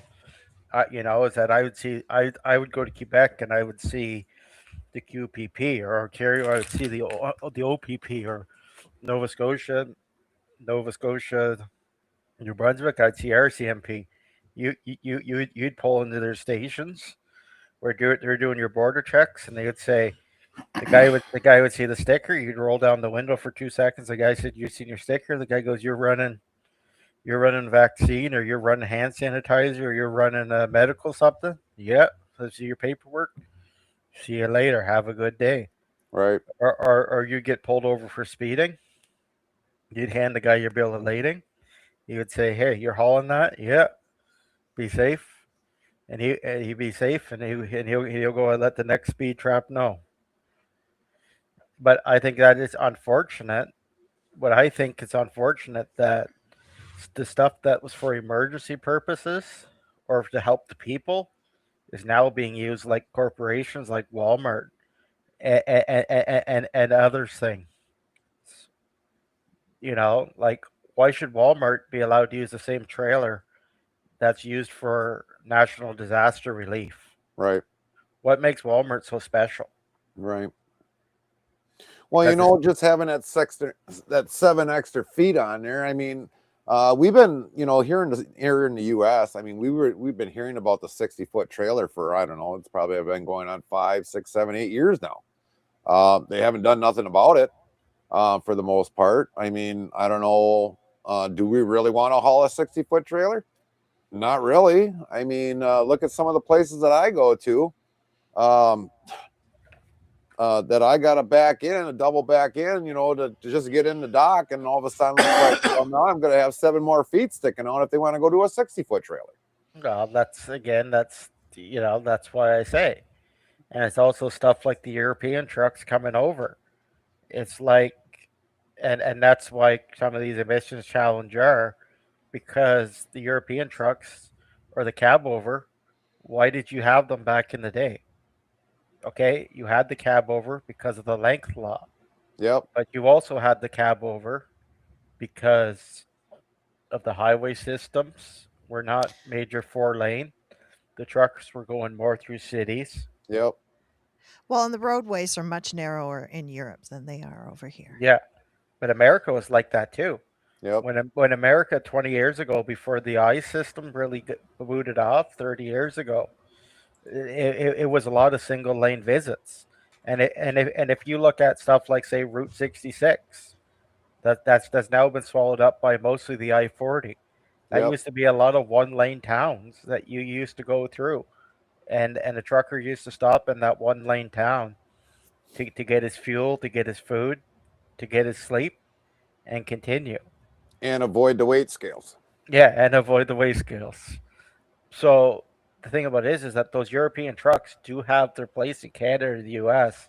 for people like Gary that are delivering to rural America, and also to the urban structure cities like Detroit, where you could wait 20 minutes for enough space to back up. And the other thing is, if they're going to start requiring 60-foot trailers here in the U.S., I think I'm going to have to require a cabbie to take that trip. Well, it's going to be the driver that pays the price, because the shipper, the guy on the dock that's loading those extra pallets, he's getting paid by the hour. So he's getting paid the extra Yep, for filling that truck, right? The broker, they're getting paid that extra. Why is none of that being trickled down to the driver? right, Right? So that's your thing. But plus your other half of it too is that when these trailers that are looked at as a specialty, are they going to be a special? Are they going to be looked at as a special trailer anymore when you've got mega carriers running them? right, You know, and of course these mega carriers want them because it's the fact that the every extra 7 foot works out to be that every truck that you send, every 7 trucks, 8 trucks makes up for a whole truck's loads of goods. right. There's so much more behind it. They But won't be now allowed in California. They won't the be only allowed in other thing California. is, No, you the bring only other thing 53. is now, okay, since that you got that extra 7 feet, what are they going to take the weight gross up onto? Is it going to be up to 90,000, or is it going to be like Yeah. 86,000, or what's the DOT going to put on that Yeah. restriction? Well, you already know. You already know what's going to happen. Is that there's already a permitting process where companies can apply for their units to haul more than the 80,000. So, okay, like the one guy I know in upstate New York, he runs a trucking company that hauls sand and gravel. So his basically trucks are stock set up, basically to haul the 80,000, but his trucks are allowed to haul 90 because he's applied for the permitting. Mm-hmm. And that's basically what's going to come down to it is your mega carriers are going to say, hey, we can't haul 80 no more without the drivers being fine. So here, let's get 90. Or Right, the thing's going to say, well, under these said trailers, because they're 3 axle trailer, they're going to say, well, hey, because you got an extra axle there, you're allowed this. right, Because you look at DOT's already said, okay, if you run an APU, you're allowed 500 pounds. to make up for that APU. Now then it makes you wonder, like now, like with like Michigan. I mean, Michigan runs 160,000 pounds gross as long as they got the axles. Canada's the same way. Ontario runs 160 as long as you got the axle. Right. As long as you got the axles, I can run a double 53 through Ontario fully loaded. Mm-hmm. 253s. I can run 160,000 on a flatbed as long as I've got my 4 axles. Right. It's just all it is just states like Michigan. You look at the roads Right. quality in Michigan versus the road quality in Wisconsin. You can see the grooves on the road. Yep. Yeah, You we've been on highways where all of a sudden, it's literally grooved, and it's just like either they did some poor engineering on the road or there was a ton load of weight on it. drive through Ontario, drive down the 401, the 400 series highways. You see the groove. There's a groove in them from all those trucks hauling the doubles. Right.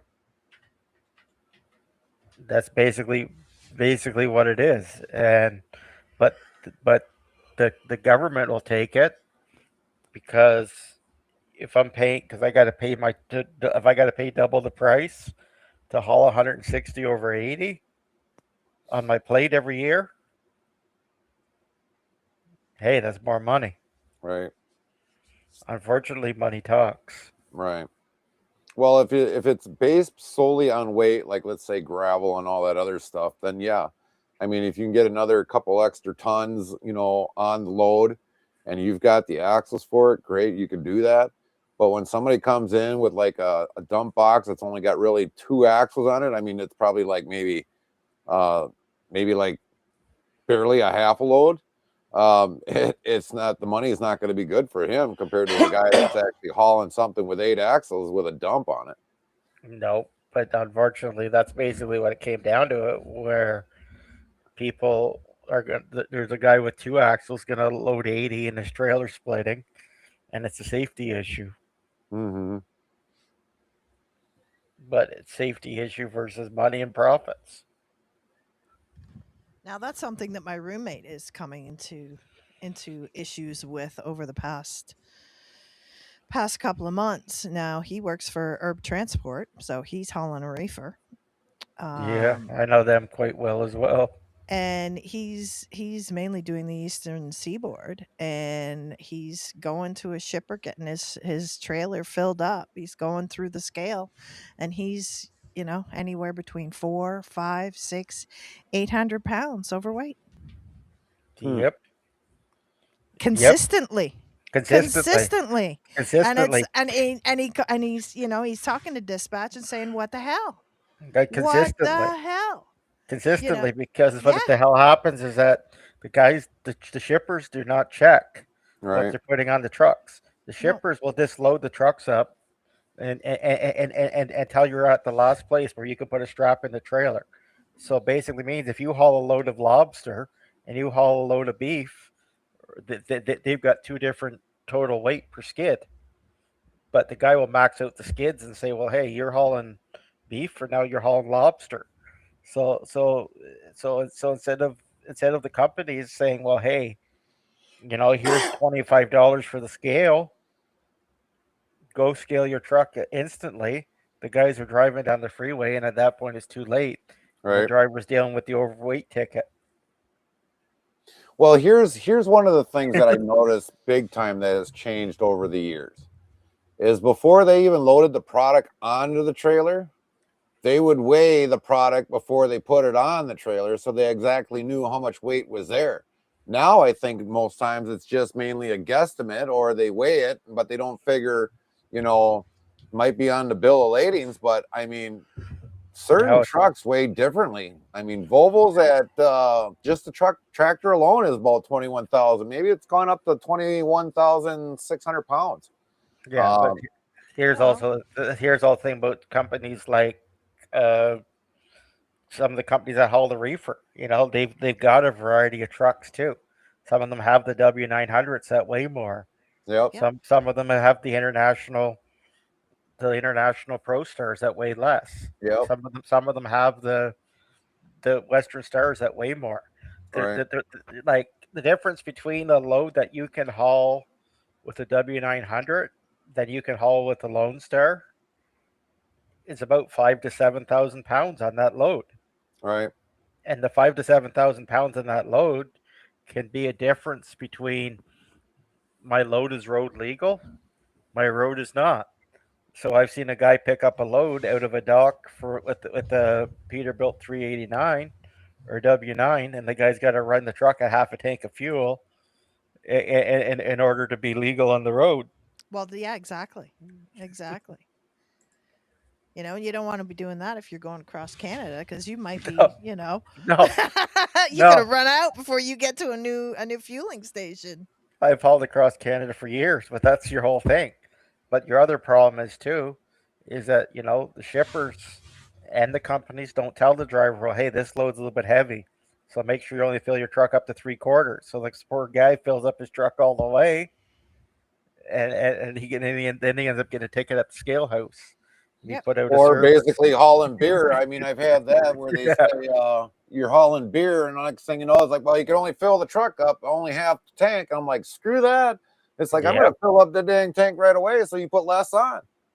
yep, Yeah.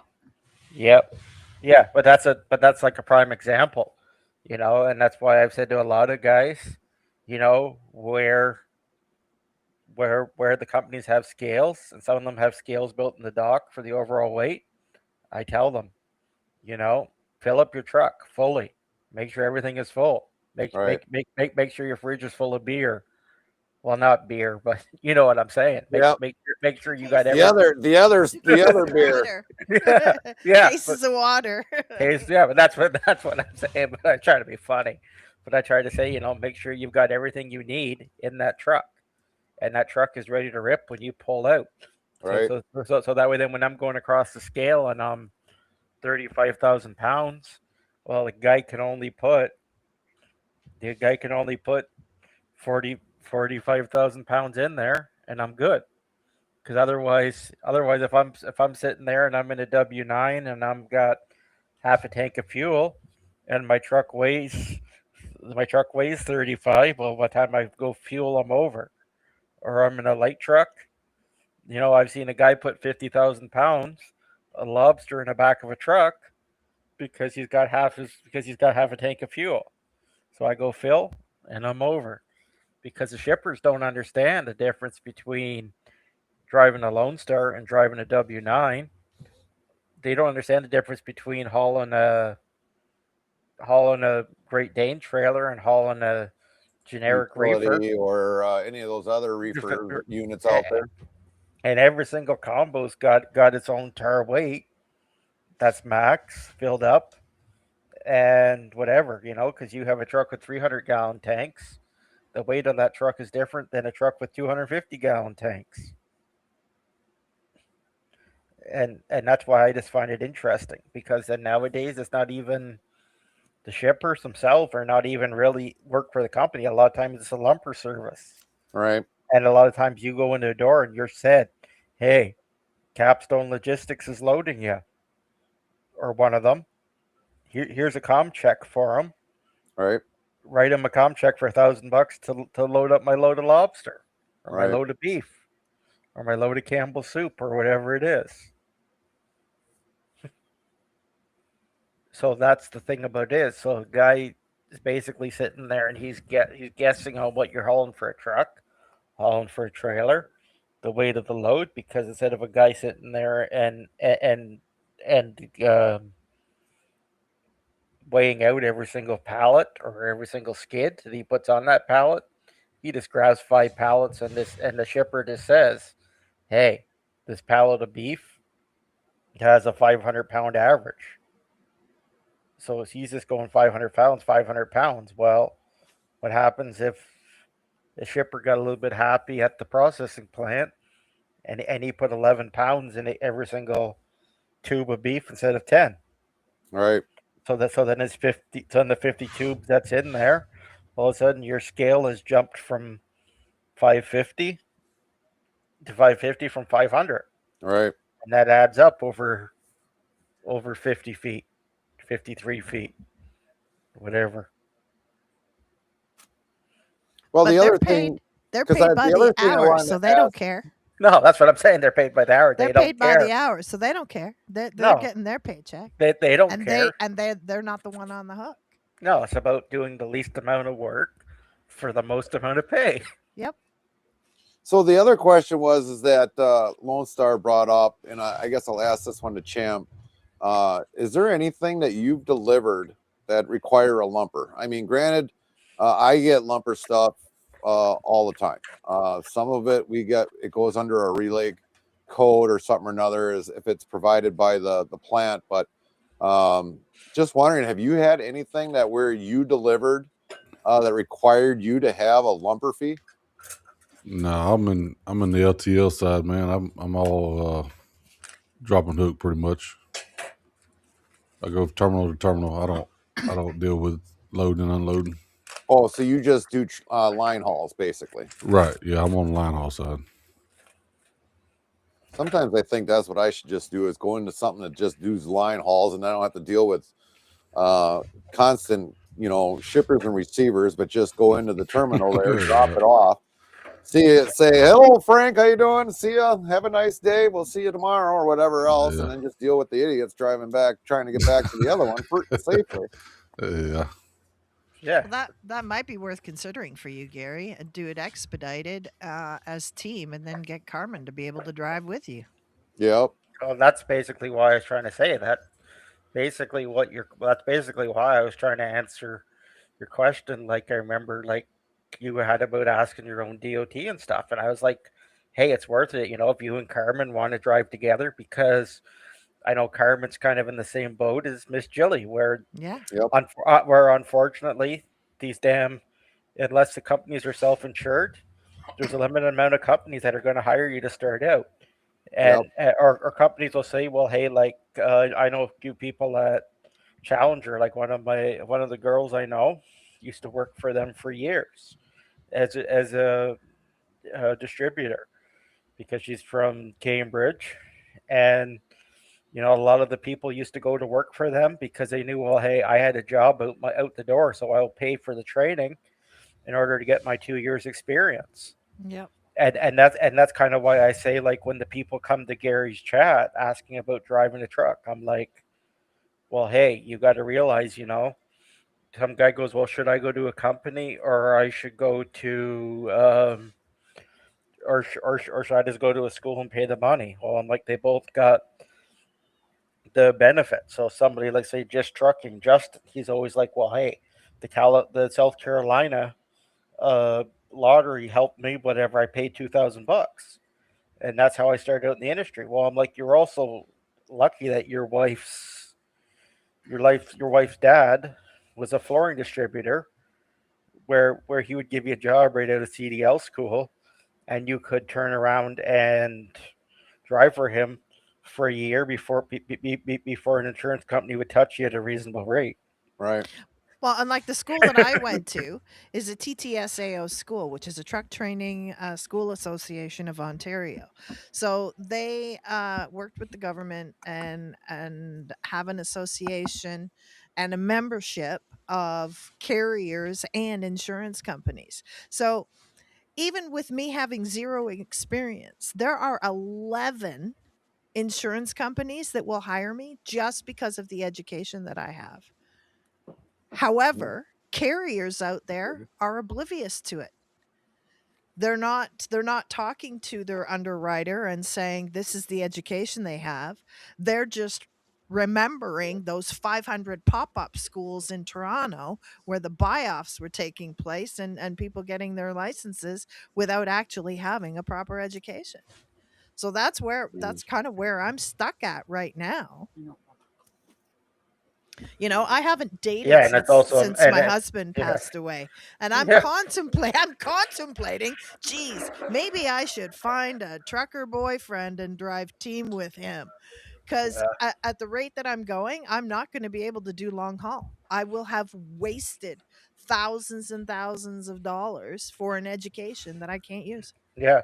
Because there's the thing about it is, but it's also too that you've got recruiters at the companies and stuff like that where they're not really educated either and say, well, hey, so and so's this, because the insurance underwriters still say, well, hey, if I went to a appropriate school that's got the thing to hire a driver that counts as years of experience, I'm still going to pay a surcharge for that person.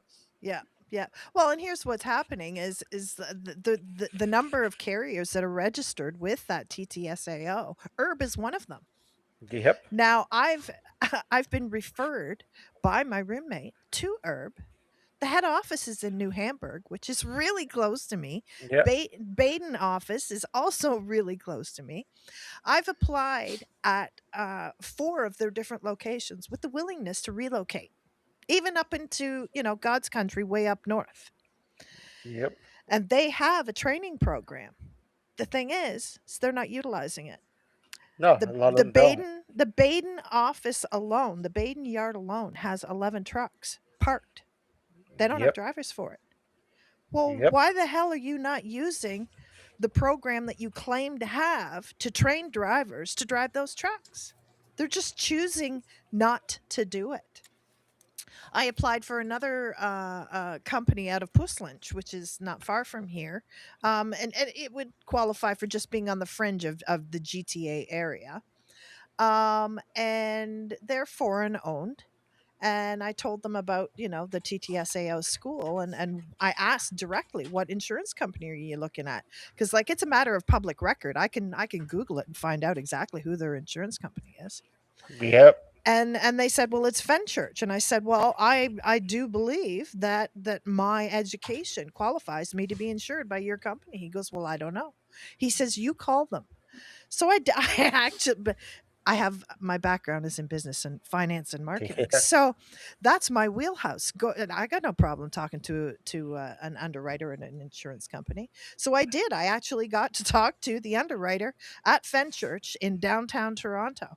We were on the phone for half an hour, and I had told him who I was calling on behalf of, and he made the assumption that I worked for him, and I said, no, I never told you that I worked for them. I said, I'm calling on their behalf. This is the information. This is the driver's information, and blah, blah, blah, blah, blah, blah, blah, blah, blah. So we go all the way down the road, and he says, yeah, we'll insure that driver. I said, perfect. I said, that means I'll get hired. And he's like, what do you mean? I said, well, I'm the driver. And he's like, well, why is the carrier not calling? And I said, you have worked in the transportation industry long enough to know that if they can get somebody else to do the groundwork for them, they will. And hello, that's exactly why I'm the one that's talking to you and not them. Exactly. And there's also stuff too like like there's the Women's Federation of Drivers for Canada. Women's Trucking Federation of I'm a Yeah, member of that too. and they're like, well, we'll help you, No, but they don't. but they don't, because they're like, we're so oblivious to the thing, and it basically takes you to look at their list, call up 1,000 companies, and say, hey, will you take me? Well, here's the deal, and then you're arguing with a million different dispatchers that have never spent a day in trucking. They don't understand anything about it, and they're basically just an office jockey. Yep. It's which is kind of unfortunate. Yeah. Yeah. And that's the thing. There's companies out there that probably say they're willing to help you get your CDL or whatever else for that matter. But then when all of a sudden it comes down to the nitty gritty, it's like they just don't help you. I mean, Yeah. Yeah. I've heard a lot of people that came on stream and ask, how to get your CDL. I mean, I know the first part is you got to go down to your local DMV, get the books. They might tell you it's online. You got to study them books. You got to study them books. Get your physical. And I mean, those things are the Bible compared to anything else. I've heard people say, well, I'll go online and look. No, you can't go online. That online stuff that they have otherwise else compared to the state level, you got to read your own books in there. If it's online, if their book publications are online, you got to download it, read it frontwards, backwards, left, right, sideways, this way, even in your sleep. And when you take that test is solely based on the state of that they're in. And then once you complete that and you got your driving permit, next you got to figure out where you're going to get your Fed Med card physical, because they're going to require that if you go to a school Oh, or see, wherever else. up here, you got to get your physical done first. You can't Uh, even apply to do the written test until you've been approved with medical. Wow, that's And weird. in our medical, if you're under the age of 45, your medical lasts for 5 years. If you're over 45, it lasts for 3 years. If you're over 60, you got to have it done every year. Dang. yeah, and it's the same thing. But it's the same thing as like you look at like their Ontario approved drivers. It's like the for those things like there's Challenger Motor Freight, which doesn't hire anybody. No. Schneider National doesn't exist. Edge GT 2000 is a crap company. Kriska, where Kriska goes, I got a training program, Yeah, you got and to go to Prescott. yeah, but the guy, but the guy still won't even hire them because they don't use their damn training program No, because he doesn't care about it, no. you know. Well, And the then there's the the number other of one. places that I've applied at, there's a dozen companies that keep coming up too, and I call and they Yep, hear a woman's voice and say, "Oh no, we filled that role yesterday. We yep. filled that role yesterday." It's like, asshole, you just posted this ad 4 hours ago. Stop Yep. with the bullshit canned responses. You're just choosing not to hire women. A lot of them don't because a lot of them are Tell them, Miss Julie. Tell them. tell them. A lot of them are the old white businessman, That's Oh how no, some of these they're and companies they foreign. don't are give it, nowadays. or they're foreigners, They're or they're foreign owned. or they're foreign owned. And Yeah, they're foreign the owned. thing about it is these foreign countries, women have no rights. No. Women are nothing. Women are literally property, and that's the reason why I refuse to do business with 90% of them because women and women and children are one of the most important things that you have, and that's basically why people getting into it. I'm like, especially in the states where there's the trucking companies with the in-house training programs that get people to CDL. Yeah, they sign a 2-year contract, but I tell them, if you want to get it, sign your 2-year contract. And do it. So Yeah. the company's got to keep you for 2 years and do it, Yeah. Yep. because if not, you end up paying money to train somewhere, and it's like, well, okay, like sure, the Christian guy may say, well, hey, my training school's opens this, but do I want to really relocate to Prescott, and do I really want to go through all this hassle for training that might not lead to a job because the guy's not going to guarantee you nothing. So you Yeah. just went through all that hassle for nothing. And that's one of the thing, that I try to point out, is if a company's willing to take you on and literally, under their insurance, if they're self-funded, it's fine. But I mean, when it comes to the insurance, and then all of a sudden the company says, well, we can only pay you 25 cents per mile. And well, obviously to me, if I think 25 cents a mile and I'm the first time ever coming in here, I'm be like, oh heck, that's pretty good. Oh my goodness, I can't believe it. I'm getting 25 cents per mile. But the company's taking a huge risk on you that you're not going to, crash the truck, turn it over, or whatever else for that matter. Yeah. But I mean, most of these people, and I see memes all over the time. Oh, I'm making 10 cents per mile and I'm living a good life. Well, 10 cents a mile, I mean, holy crap. I mean, they must really don't like you because 10 cents a mile is not a whole lot. But a lot of these companies that people don't realize that hire them on and they go through a training program through them, doesn't matter which company it is. But I mean, it's like you got to pay, you got to give it to the company for taking you on for the Well, very first time and going through their yes. process, going through their training, whatever else. And then all of a sudden, but you got a trainer with you that's on sitting in the passenger side for like, let's say 6 months. And maybe the guy might say it might be less than 3 months or 2 months. And it's like, oh shit, this guy's got it down pat. Why the hell am I even sitting with him? Yeah, See, I've but got no problem spilling the tea, so I'm going to throw another company under the bus and name them. I'll name and shame. I really don't give a crap at it's this like me. point. I'll name Uh, and shame too. I don't the, care. so, I just wasn't for Let it respect and happen. Gary. Let it yeah. happen. Let it So, ride. so We're highlight uncensored. highlight transport out of Concord. Yep, So they've got 750 tractors. They're Russian owned. yep. So this is their deal. So for a new venture, and that's a new driver without the 2 years experience, you're looking at probably $15,000 to insure that driver for the year. Oh yeah. So the deal that Highlight offers, you've got 2 contracts to sign. One is about an inch and a half thick, and that's the company contract, and you don't get a copy of that. You have to sit there, read it, sign it, and then there's a second contract, which is you signing up to stay with them for a year. That one you get a copy of, but the first one, the company contract, no, you don't get a copy of that, which is against the law in Canada. Any contract that you sign, regardless of whether it's for a freaking library card, by law, you are required to have a copy of every page. Period. Yep. Even in the U.S. Yeah. So Yeah. so what Highlight will do is they will pay you 48 cents a mile, plus they'll give you 2 cents a mile safety bonus. And here's where it starts to get into the gray.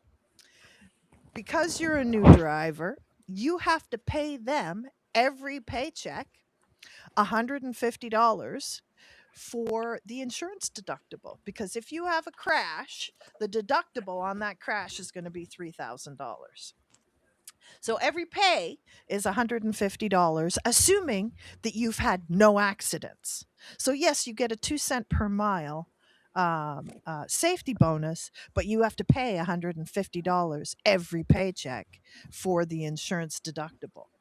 And now let's say, for example, you have had a fender bender and they fixed it in the shop. They didn't even put it through insurance. Well, that 150 now jumps up to 250, and it stays that way for the whole year that you're working for them. So do the math on that. Yep. $250 every week, you Yep. know. That Well, does that's what I tried to say to people.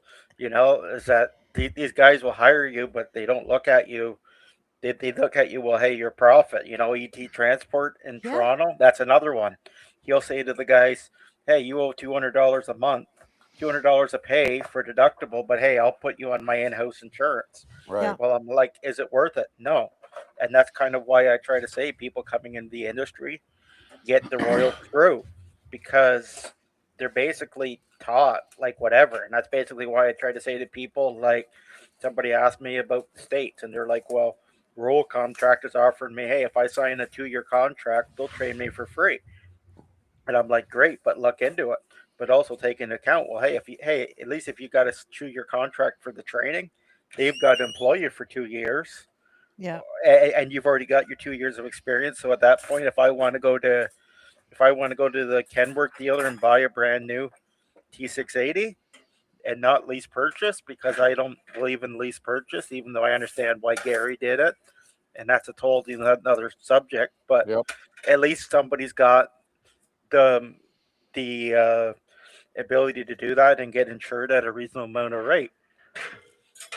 Well, the one thing, as we're speaking about the lease purchase, or I actually looked at somebody wanted me to look at a owner operators agreement not too long ago, and I was sitting there looking at. I mean, everything kind of looks fine, but then all of a sudden I get down to the point. It says, well, you need to. The longer you stay out, the better it is, because it's like they were saying, like, well, for 3 weeks, 1,000 miles or 1,500 miles. I'm like, whoa, wait. Red flag. 3 weeks, 1,500 miles. Either you're going to be sitting around, or else you're carrying some freight that's like really extremely heavy, and you're making really good money. That for 1,500 miles, let's say you're hauling a windmill tower from Washington State all the way to New York for 1,500 miles, even though it's further than that. But I mean, it's like there was red flags in that whole agreement that I seen, because it's like you got a truck payment, you got insurance to pay, and everything else, like what I got to pay on a weekly basis. And all of a sudden, if this guy's only going to get about 1,500 miles within a 3-week period, it's like there's red flags there. Because just like, saying, oh, you got to pay the insurance here for this and pay for that. I mean, I'm literally paying for everything. Lone Star pays for everything. When it hits our bottom line and everything else, and it makes us all of a sudden get worse into the red, because we can't afford something, because we're always paying for something.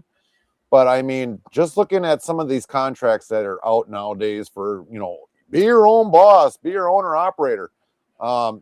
That's why people like us, people come to us to look at them to say, hey, what's good about this? What's bad about it? Well, when I told the guy about it, it was like, I don't know what he decided to do, but I sure told him straight out, this is not a good contract. You don't want to do this. Yeah, but you'd be surprised on how many people argue with you when you say that. That's the thing about it Yep. too. Yep. Okay, it's like I grew up in Ontario, so I've seen their whole thing, and that's why I know every single company that Miss Jilly lists and what they're like. Right. Yeah, they're just sleazy. Now They're there's just a sleazy. now that then I can tell you about the recruiting agencies. Rig Rover is an example. That's actually the only company that's popping to mind. Forest City Staffing is another one. But there's about 5 of them that I have. Trucker Inc. That's another one. Trucker, Oh all my kinds God. of. Okay, so I was offered a job. It would be the afternoon or the evening shift. It would be 4, maybe 5 nights a week. The shifts would be 12 hours per shift, and it would be hauling groceries from Cambridge, which is near where I live, Cambridge to GTA, and it would be less than load. And hand bombing would be involved. Oh, yay, because we all love to do that.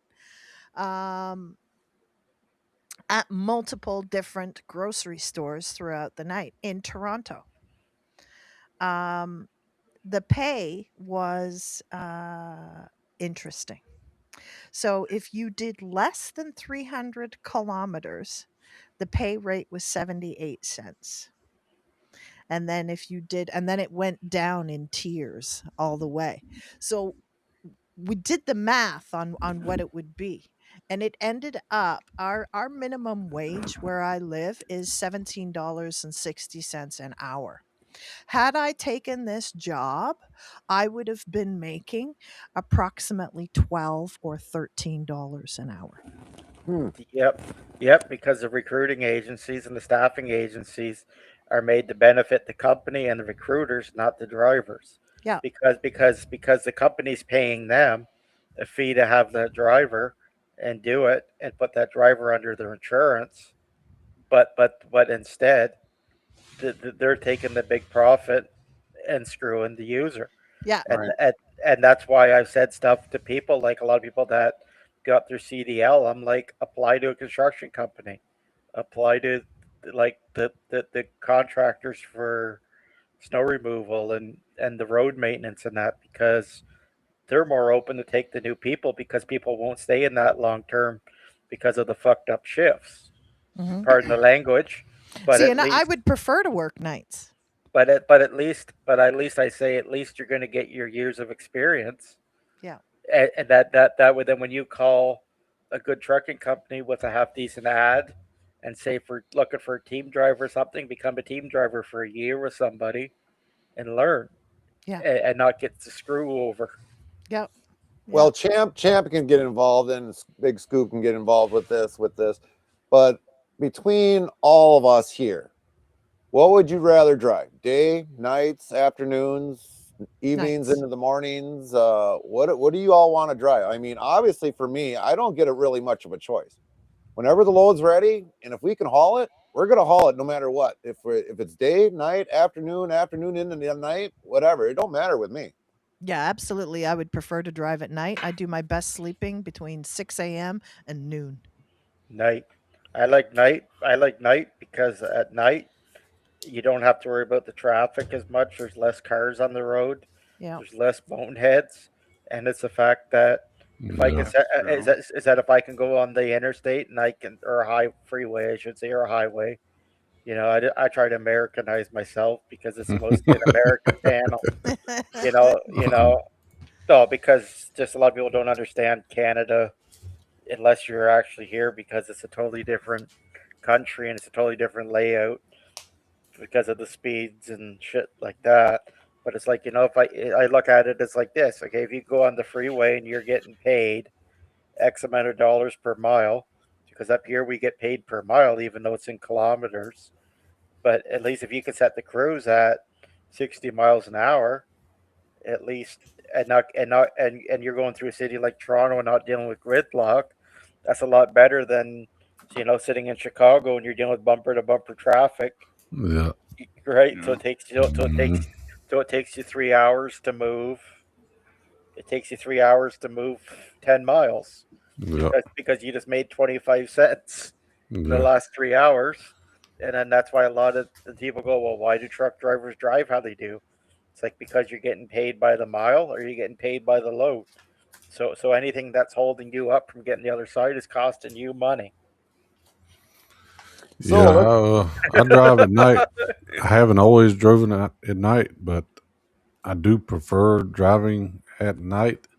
But if you got a family, it is kind of tough to stay on the same schedule, especially you got kids in sports and stuff. It is kind of tough sometimes, but it's there's pros and cons. I like the nighttime. It's a lot less traffic, a lot less BS on the roads. But you also have more construction usually at night. So Yeah, I was you just gonna ask that next question. Now yeah, we're gonna throw a twist in there when all of a sudden the whole freaking yeah, construction crew comes in. yeah, dude. I swear, the other night I had to go up to Charlotte, and on the way back down, I think it's 77 and 26, whatever them highways are over there, and yeah, I swear it was like every 30 minutes, and there's only two lanes on both sides. Every 30 minutes or so, well, left lane blocked. Go another 30 minutes. Oh, right lane blocked. It's like, what the fuck is going on When are you all gonna make up your goddamn mind what lane you're gonna keep open? here? Yeah, So yeah, I mean, I do like being at nights. I get more miles. I can run more freely. You ain't got to worry about traffic is bad. But if you got a family and stuff, it is kind of tough sometimes to Well, to keep a good sleep schedule. But yeah, I like driving at yeah, night. we got two yeah, seasons up here. We got winter and we got construction. Just those two yeah, seasons. yeah. Yeah, Just those 2 seasons, and sometimes those 2 seasons run together, depending on what's going on. Yeah, And we just call them construction flowers. That's what we call them. yeah, that's Well, at least I basically call them that. that's basically what it is, and that's basically why I say trucking is a lifestyle, Right. and more than anything, because there's a lot of people that I know that have got out of it because the fact that if you got a wife at home, you've got a husband at home, you've got kids, you've got whatever, it's crappy to try to keep up. Or there's like even some of the women in trucking that I know, a lot of them, their husbands are either tow truck drivers or they're construction workers or they're something, and all they see each other is when they come home at night. So or during the day, so they don't want to so much, you know, get out of it, but they're doing it because that's what life forced them into. yeah. You're That or talking else if about it's that. their way to make their living. Because I mean, I know during the summer months coming up here when school comes out, I'll see a lot of female drivers that'll have their kids with, Yep. because it's like otherwise during the school season, I mean, some of you they send their kids to day school, or they go to school and after that they go to a daycare or whatever else, or maybe the husband picks them up or boyfriend picks them up, whatever. But I mean, normally during the summer months, I usually see a lot more kids on the road than anything with their family or with their dad, their mom, whatever for that case. Yep. The other thing I want to bring up, I know my situation there because I left the road to take care of my kid, and I was talking to Gary. I've been recently looking at seeing if I can get back, if I should get back in it or not, and I may have millions of miles of experience, but everybody's gonna look at me like I'm a brand new driver. Mm-hmm. So I mean, you look at And it, here's is it really here's worth it? here's That's how I here's look one at of the things that I want to add into this, since Big Scooby brought this up. This is a good point, Big Scoob. How many years have you been out of the trucking? Probably about a decade. So 10 years. Now, when you go to a company for, after getting out of trucking for after 10 years, because trucking does not like to see gaps at all in your driving. None. They don't care about maybe a month, 2 months, 3 months, but when you go over 10 years, and this might be difficult for you, Big Scoop, maybe not, depends upon the company, but usually a lot of companies that'll see a 10-year gap in your driving career, they're hesitant to do that because, if a good, like, let's say for me, if as long as you got it verified for 10 years, and if you were going to come to my company and I had something perfect for you, I'd say, yeah, come on over. You've got over how many years driving experience? You've had to deal with the idiots. I'll get my insurance to say, but there's some of these companies that might not even touch you because of that 10-year gap. Yeah, they're looking at the past 5 years. Yep. That's what shows up on your CVOR. That's what they're The looking last at. 5 Like years. the last 5 years, and that's what I kind of try to say. But it's also too. It's like I look at it like how many people have had kids ride in the truck with us, and we say to the kids, don't, whatever you do, don't drive a truck. Like it's kind of sad that we've got to say that to them. Yeah. Right. But the reason why we say that to them is because I look at all the kids who used to ride with me. They go, "Well, wow, I want to be a trucker someday." I'm like, "No, you don't." I'm like, "Stay in school, go get an education," because Right. the fact that all the hardships that we've seen, the way that we've been treated, the way the system has treated us, all that kind of stuff, is a difference between us saying, "Well, hey, it's great," or "It sucks." And somebody asked me, I think it was like last week, maybe the week before, would I want my kids to get in trucking? The way the trucking industry is happening now, I would not want my kids to get into it. I wouldn't even being an owner operator. I mean, to this day, I'll tell anybody that asks me, "Hey, is the owner operator worth it?" The way the shit is going nowadays, and the Department of Transportation is doing this and that. The only thing I like about the Department of Transportation is how they updated the ELD for us. That's one of the things. Now, if they get rid of emissions, great. I'll be happy about that. But I mean, it's like I don't even want my kids to get involved with trucking. I really don't.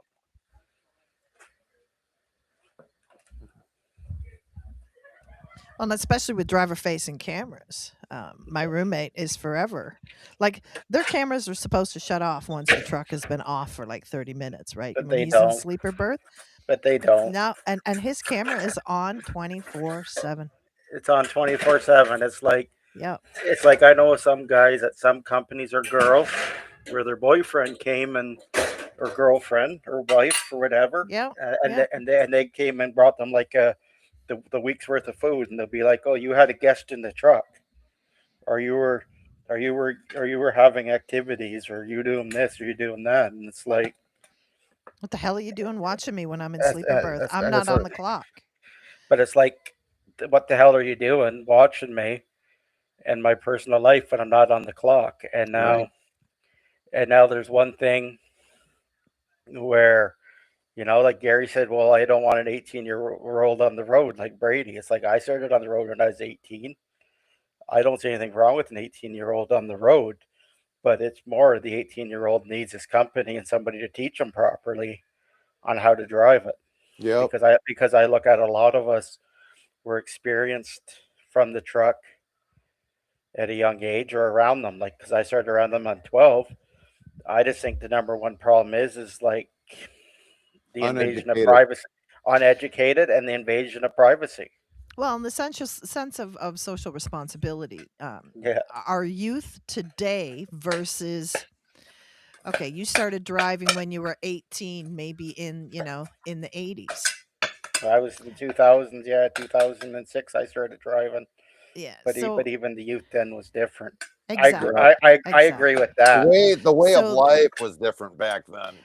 so back then you had to be accountable. That was hammered into you growing up as a youth. Yeah, It was hammered into you through any parent and through education, whereas now there is zero accountability. Right. The children today want to each be the exception. I don't have to follow rules because I'm special. Right. I need my safe space. I need my little time out. I want my participation badge because I showed up. And I don't want to drive it late at night. Yeah. And it's all about me, me, me, Oh me, yeah, me. I do see the difference. But I just say it's. I don't think it's so much that they're bad. I just think that they don't have the education or the life experience. So to, to single them out 100% is not the best, because there is some exceptions, like the kid that grew up on the farm. The kid that grew up in different life situations, that they were And responsible. and they are the exception, but Yeah, that's it. They are the exception because the majority are not. the majority They are not. refuse to be accountable for anything, for their behavior, for their lack of motivation, their work ethic. There is no work ethic. Like when my 14-year-old boy had, stomping the foot, hand on the hip, saying, "You have to buy me a cell phone." I Yeah, have to do what now? uh, Excuse me, young man. I have to do what now? You have to buy me a cell phone. Otherwise, you're not being a responsible parent. Bullshit, young man. Shut up and sit down. Right. I you brought know? you in this world. I'll shove you back I'll out of it. take you out right. And I got 10 years between my two children. It's like your sister never had a cell phone ever. Right. yeah, I was 25 before I got my first cell phone. Why do you think at 14 years old that you should have a cell phone? Where is this your constitutional right to Right. have a cell Exactly. phone? Have I gone through that with kids? Let me tell you, champ. yeah, If you got kids growing up, look what you're yeah, looking forward to. yeah, Oh yeah, yeah. oh, yeah. Yeah. No, yeah, but I got a 14 and a 10-year-old. yeah, no, but I just believe that the kids are like anybody nowadays, where it needs to be. People need to get their CDLs under certain guidelines. People at a younger age need a different guideline to get them. Yep. Yep. Because I look at it like, okay, one of my big arguments right now with the government is, I said driving a truck should be an apprenticeship program the way a trade is. Right. Because there's no reason why, I couldn't go to, I'll use Miss Jilly for instance, if that's all right. But Hey, go ahead. there's no reason why she shouldn't be able to go to the government organization and say, hey, I'll pay a small fee, and, in exchange they arrange her with a company to do her training for say 2 years, or what most trucking companies want you to have. And as long as she reads the contract and says this is good, here's your CDL at the end of your 2 years, or whatever, here's your 2 years experience that a trucking company would take. And then that gives her more freedom of her career, because then she can call up all these companies and say, well, hey, I've got 2 years experience, and now she's available to the best fit for her. Right. Yeah. Instead, instead she's stuck where, hey, she paid $12,000 for a school and she's not hireable to 99% of the companies because they don't want to do the effort. Exactly. Exactly. I did recently get a job. I haven't actually started yet because the season is just beginning, but it's hook and bin. Yeah. No, stuff Hook. like that's good for the experience, but I'm saying it shouldn't come down to that. That's what I'm Yeah. trying to say. Yeah, and it's only part-time. It shouldn't come down to that. You paid $12,000, And and I'm it eating ramen. and ramen, and they say it's a career in demand. Hopefully, it's a good ramen. No, That, it's not. that's all I'm saying. But it's Yeah, not. It's a career that's gone to crap, and people are complaining because it's all about it's all about how much money do I have to get into the industry to buy my own truck and buy my own insurance and become an owner operator with a company. So you're $100,000 in or more before you've logged a mile, and that's Now, what scares. one of the key factors of buying a truck, I mean, okay, we've been very transparent on what we paid for our truck. Ours was a 2020. It had 400 some thousand miles on it. We were looking at about $160,000 that we paid for it. Almost paid off, but $160,000. Now, if I probably would have bought that off of somewhere else, off of some lot, I probably would have paid less at that Well, time. I've already showed you what your truck is going for in the current market with respect how you want it, Right. and what we were around $60,000 to $70,000 Yep. when I was Yep. showing you. So I was just going on that person. I was just going on their Canadian economy or American economy. I would say for $65,000 you could buy a T680 or a good fleet truck. Spec how you want used. Right. So basically, where I was trying to come from, was that you've got to spend that. You've got to buy your insurance Yep. before 90% of companies will touch you, and you've already you're going to pay. So you're going to pay another $35,000 for insurance for your first year. So now you're at 100, and you've already paid $12,000 to $13,000 for a driver training program.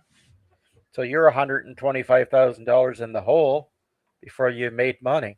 Well, unless you're well off from daddy, there's no way that you can afford that, Right.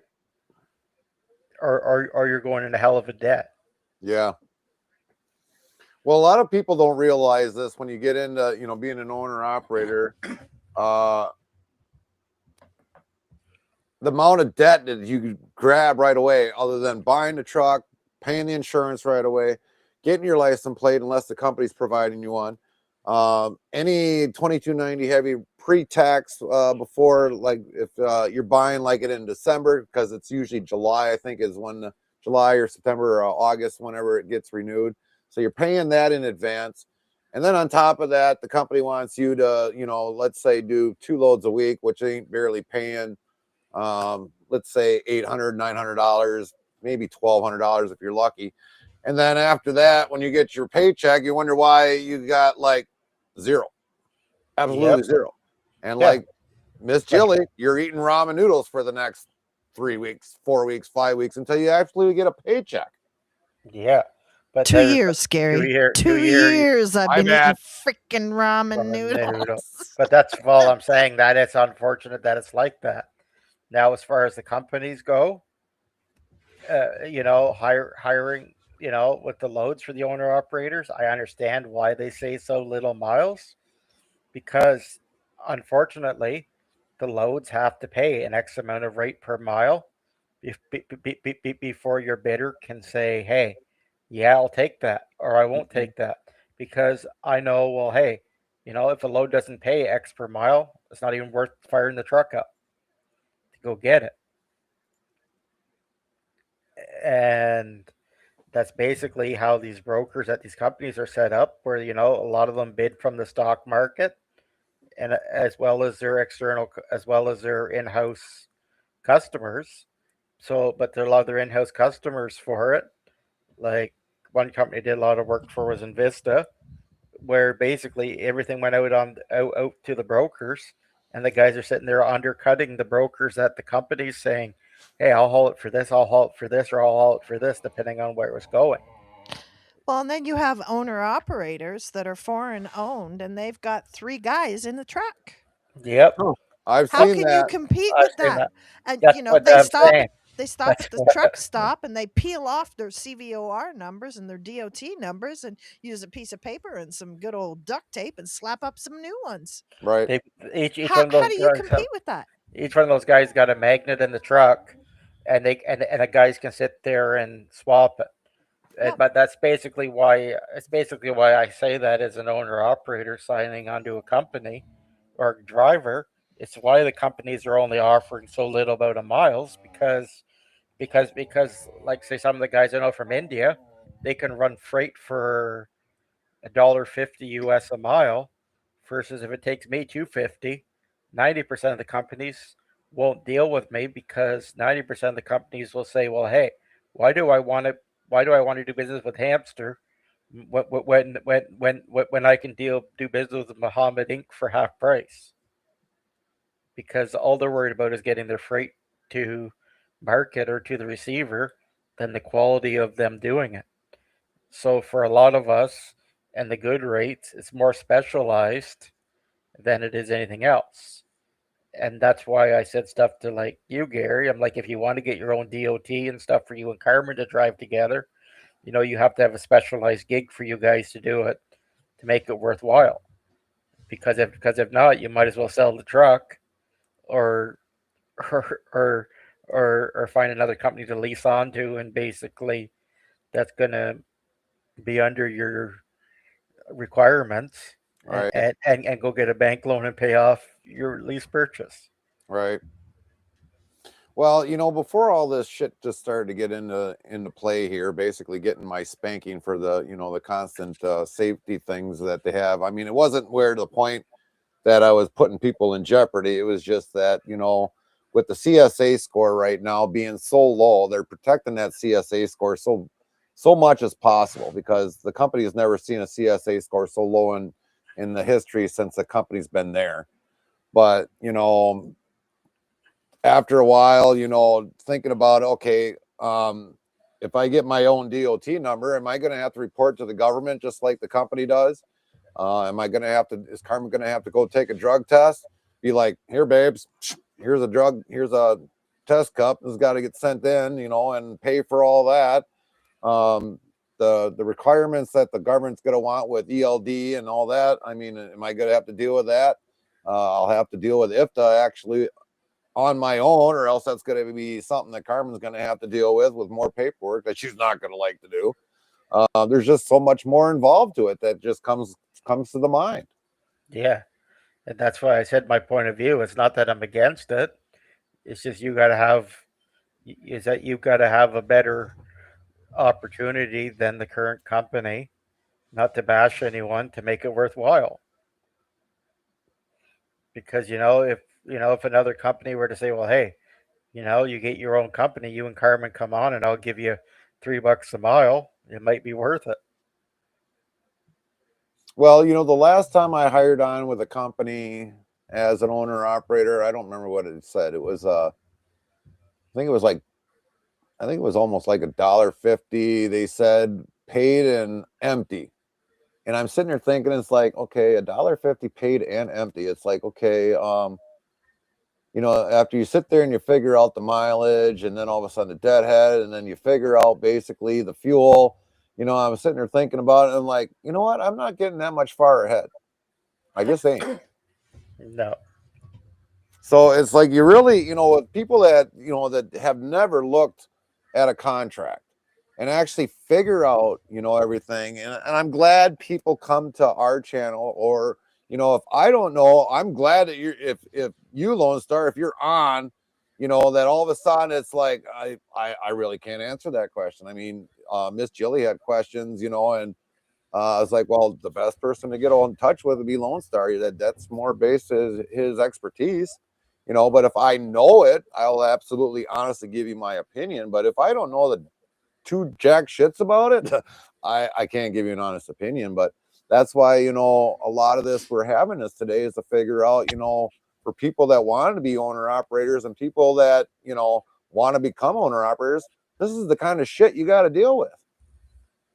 Yep. Yeah, but that's all I try to say, and I try to be as transparent as possible, without singling people out, because I just don't believe in that kind of stuff. But I'm glad I'll say straight up, the people more in context, what companies to avoid or whatever, because I look at it as you don't know who's going to be lurking, Right. and I've seen too many channel dramas Right. happen, because I've seen somebody drive for a certain company, and I'm like, and they're like, well, I wouldn't drive for them, or I wouldn't work for them. Like, I've got a friend in Texas that's a truck driver, and he's telling me all about all these American companies, and I'm like, yeah, but I'm like, you've got to come to your own opinion as well, by being interacting with them, because some people have absolute great experience with some of them. Some people don't, because I look at Canada, for instance, and look at Canada's top 100 trucking companies. What percentage of Canada's trucking companies are actually scum companies that just bought up the majority of the share of the other companies and basically created a mega carrier? Yep. Like, Yep. Like, okay, like there's Mullen Group, for instance. Okay, Mullen Group runs 20 different large scale trucking companies. So it's like because he runs 20 different trucking companies, he's in Canada's top 100 or top 50, what they call it. But it's like, yeah, Right. because you bought so much of it up. Or it's like you look at the states, Warner Enterprises. They bought ECM in Ohio. They bought so Yep. many of them. They bought so many of them up that they're basically a big carrier because basically these companies say, okay, buy the small guy out or the smaller carrier out and become a mega carrier. And they can become a mega carrier by buying. And the mega carrier just buys the smaller guy and the smaller guy and the smaller guy. And there's no fish left in the totem pole. Right. Well, that's one of the things, since we're bringing up that conversation, with Warner buying out another company. Look at in the past few years, Swift bought Knight, or Knight bought Swift. I think it was the other way around. I think it was Swift bought Knight.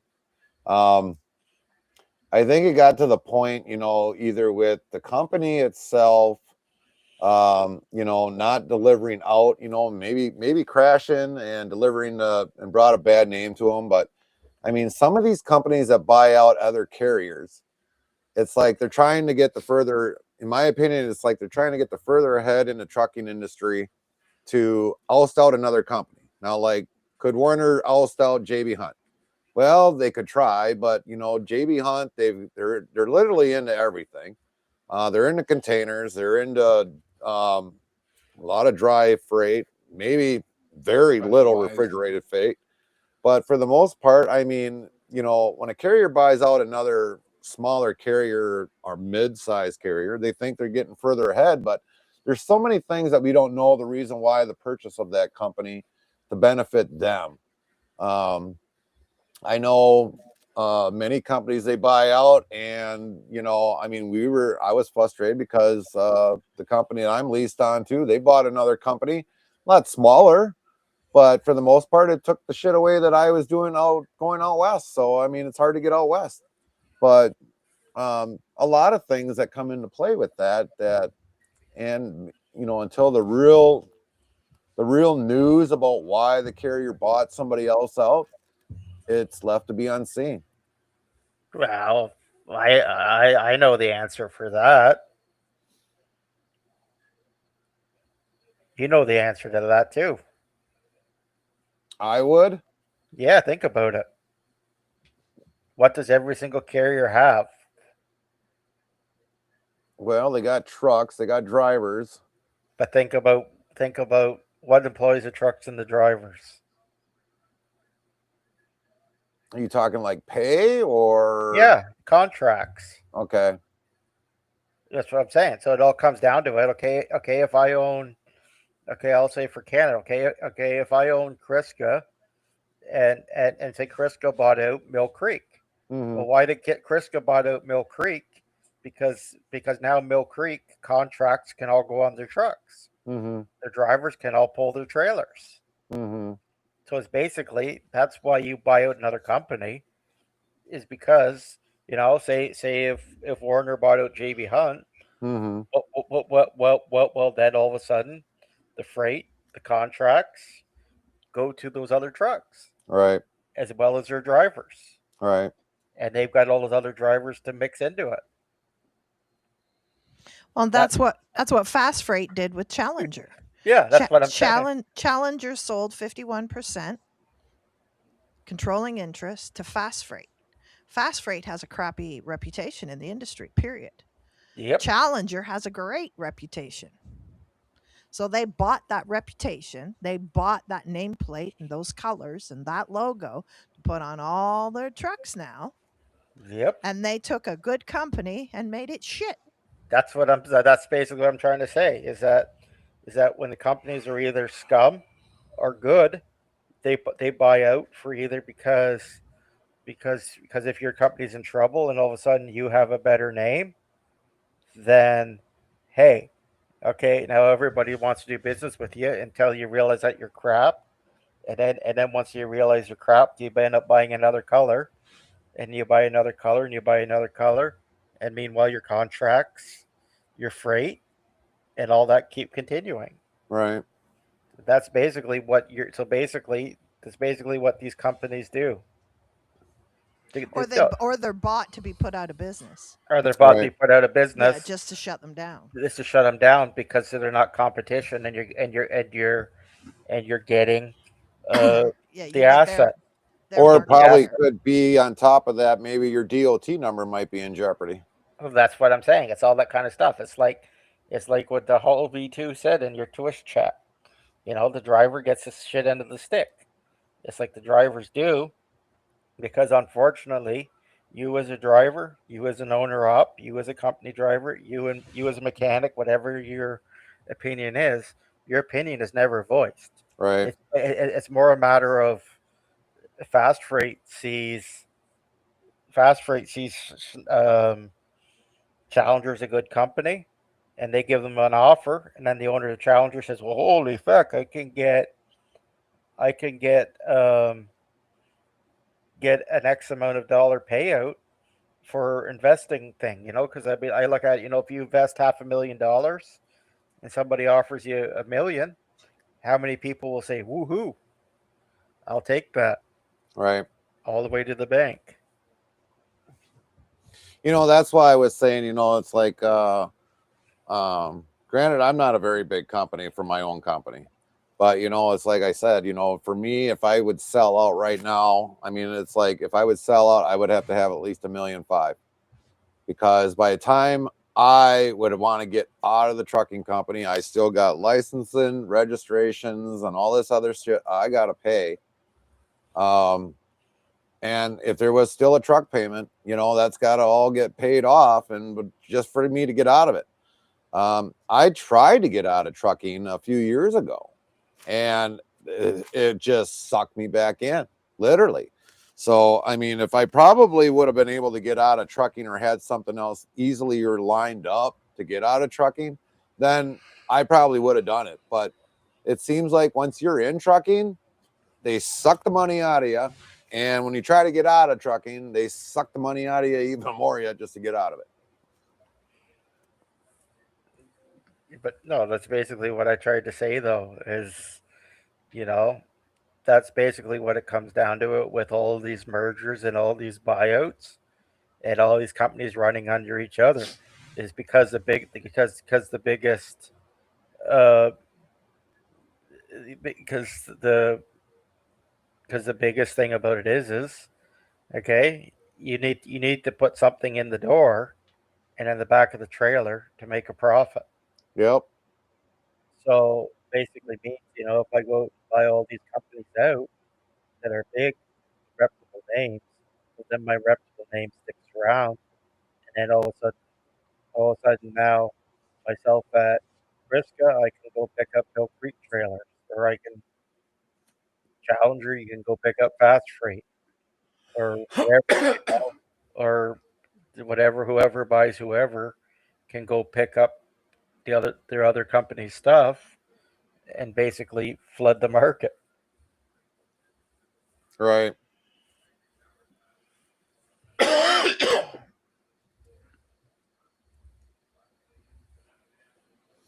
But yeah, I mean, there's, I don't know. I mean, a lot of people, they brought it up, it's like, well, what would you do if you got out of truck? Well, first I got to get out of it. That's the main one. Having something else to kind of, get me along. I mean, you've got to start with something. And if you want to get, because like, let's say, okay, let's say tomorrow or tonight, I say, well, screw the damn company. I'm not gonna sit there and move my truck. I'm gonna get out of it. I'm gonna go come Monday. I'm gonna go look for a job. I'm gonna find, the best paying job I can. But let's say maybe I find something that's $15 an hour. Well, regardless if I decide to do that, and I go to my new job starting Monday, $15 an hour, 40-hour week. Might not even get any vacation or whatever else. Regardless if I go to that new job and that truck is sitting up in the yard, I still got insurance, weekly insurance to pay. I still got a truck payment to pay. So basically, my paycheck that I would get that, to help support my family is literally got to go to pay for that truck. Literally. And whatever is left, probably not even going to come to my family because it's all got to get invested in the truck. So, Yeah. I mean, it's so hard to get out of trucking. It's not like a job that you can just say, well, screw this place, I give up. I'm going to go get hired in a new place, and that's it. That's done. It's over with. When it comes to being an owner, I had active payments. It's just something. It's not like a job. You say, well, I quit. I'm going to go find something else. It's not like that for an owner operator. No, it's not like that for anyone. Yeah. But the owner operator has it even worse. Mm-hmm. But it's a matter of, as an owner operator, you've got to wait for all your stuff to transfer over to the new company's DOT. You've got to change a plate on your truck. You've got to wait for your new insurance to kick into force. You've got to wait for your new IFTA. You've Yep. got to wait for so much more. And even as an owner operator itself, that you own your own DOT and all that, you have to wait for the payroll changeover from me going to haul freight from company A to company B, because there's stuff, some companies don't pay you out for your freight for a month. So you're carrying your whole payroll for a month and my expenses, you know? And that's basically why I try to say to people, the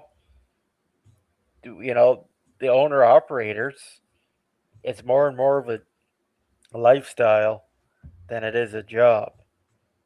And even as, because once you get to the owner operator standpoint, you've got to be willing to put your cards in and go to the point that you are basically saying, I'm here or bust. As a company driver, you get screwed around from the point where, hey, your company's got no freight for 3 days, and I can't go out on a load board or somewhere and say, well, hey, what you got me for freight? Or you can't call a buddy at another company and say, hey, you got any freight? Versus some guy is an owner operator with his own DOT numbers and stuff like that, he can call into another company and say, well, hey, I'm stuck here in Toronto and I really want to go back to Halifax. You got anything? Well, at least I can call 5 companies, and one of them might have a load, even though it pays like crap, that I can take. Right. Versus your owner, as your thing. Well, no, the only thing with being a company driver is no, because you're still only paid per mile or per layover pay or whatever that the company's got as a deal. There might be companies that don't pay any of that. I mean, Yeah, uh, that one instance where I was a company driver and I got stuck at the weight scale because apparently there was an overweight going over an overpass, and sign, I didn't see the sign, and I didn't get no layover pay for any of that. I ended up waiting at the scale with, like, I don't know, it was like a $25,000 fine that the company ended up paying out.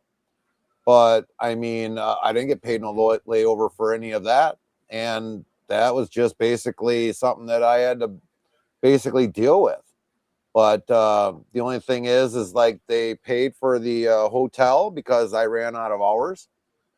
I finally got cleared from the DOT scale because this was in the state of Illinois. The company ended up paying it because it was basically theirs. But basically after that, I mean, I didn't get no layover pay. Got out of the no, hotel, got back on the road, got where I needed to go, got back home that night. And then I don't know, it was like a month later or something or another. I was like, well, was there anything else out of that thing? And there's like, any layover, anything else? Like, nope. That's no. basically, you got to suck that up, Buttercup. Yeah, that's basically what I try to say to people is, every single position in the industry or any single role has got its benefit and it's not benefit. And you've got to look at it as a difference is, a guy running for Pepsi, he might get paid $20 an hour to drive a truck, but he's got to do the manual labor. But at least you're going home at the end of your day making $20 an hour. And a guy running fuel for a fuel company, he's got he might get paid per hour, but he's got to deal with the unload and load of fuel and all that calculation.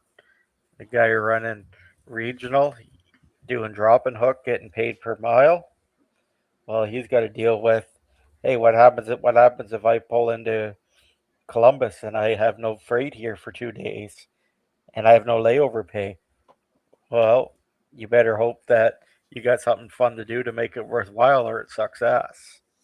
Yeah, because like with Champ, I mean, obviously he's doing a line haul, so I mean he's absolutely home every night. Could I have that possibility where, everything that I do? Yeah, I could, but I know there's a guy locked into the contract that does everything around the state. So I mean he's been doing this, I don't know, 6, 7, 8, 9, 10 years now. Almost, and he's been locking up all of the state. And like when all of a sudden I'm looking for a quick load, to get at least one more load in for the week, because like let's say we got, last week or 2 weeks ago, we got home on a Wednesday, and it's like, well, can I get another load? And they were like, we don't have anything. What do you mean you don't fucking have everything? I mean, it's like all of a sudden it's like I'm ratting off places where I could do a load in the state, and they're like, nope, taken, nope, taken, nope, taken, nope, taken. I was like, I know who's got the goddamn thing, and they won't give it up. But That's kind of what my thing about it was, right? But then I'm yeah, also like, as an owner up, some people I know, they travel with their girlfriend, they travel with their wife. Even one of them drives. Well, at least, hey, I'm pulling a load out of Toronto to Florida. Well, hey, after 3 weeks of driving, I can go spend the weekend in the beach. We can enjoy the scenes. right, And the truck is paid for my vacation. Are there some guys that do it, retired? They've got 20 years in and they're traveling with their wife and they're going, well, hey, why don't we go and visit these states? Where the guy will sit there and he'll bid on his loads and he'll say, okay, take me on a load from Michigan to Texas. And Texas, you'll spend a couple days off in Texas and drop the trailer off at the depot and say, okay, let's go try barbecue. And then you might be willing to go to Montana, so you'll wait. No, there's a load in Texas going to Montana. You'll go do the same thing. right. Now Hall asked the question: what do you think about private contracts with military? Yeah, I think it's good. I don't know because I've done stuff like that. I look at it as good from one aspect, but it's a matter of you got to understand any contracts you run from start to finish, and what's involved, and what they're giving you, and what you got to provide. Right, Like I had one contract which was to haul, like military equipment for uh, training exercise to an Air Force base, from one Air Force base to another, to go on a plane. And it's like, okay, this is great, but it's a matter of, are you going to provide the unloading, the loading? Is my time worth it? I feel like, as I say, everything's got its benefits and everything's got its rewards. right. Yeah, I mean, depending upon the load, now especially like a government load. I mean, okay, the government might want a hair sample. The government might want a DOT sample. Every load that you haul that might be military. I mean, you never know. They might want your firstborn son. Yep.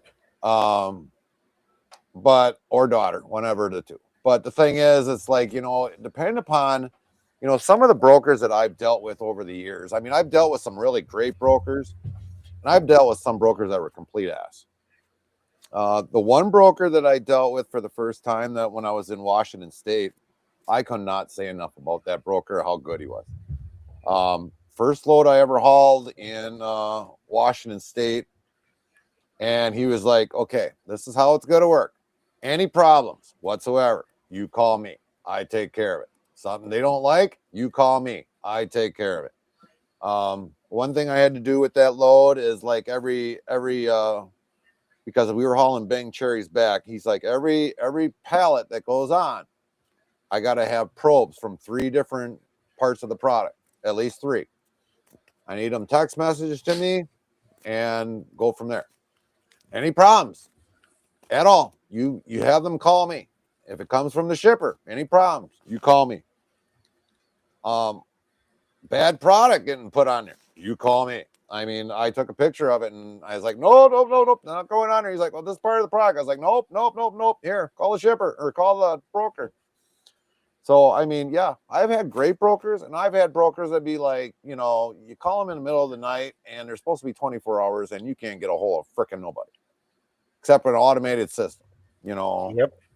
And it's getting to the point now, you mean like the company I'm leased onto. I was like, you know, I told the president one day, I was like, when are we going to automated? He's like, well, what do you mean going to automated?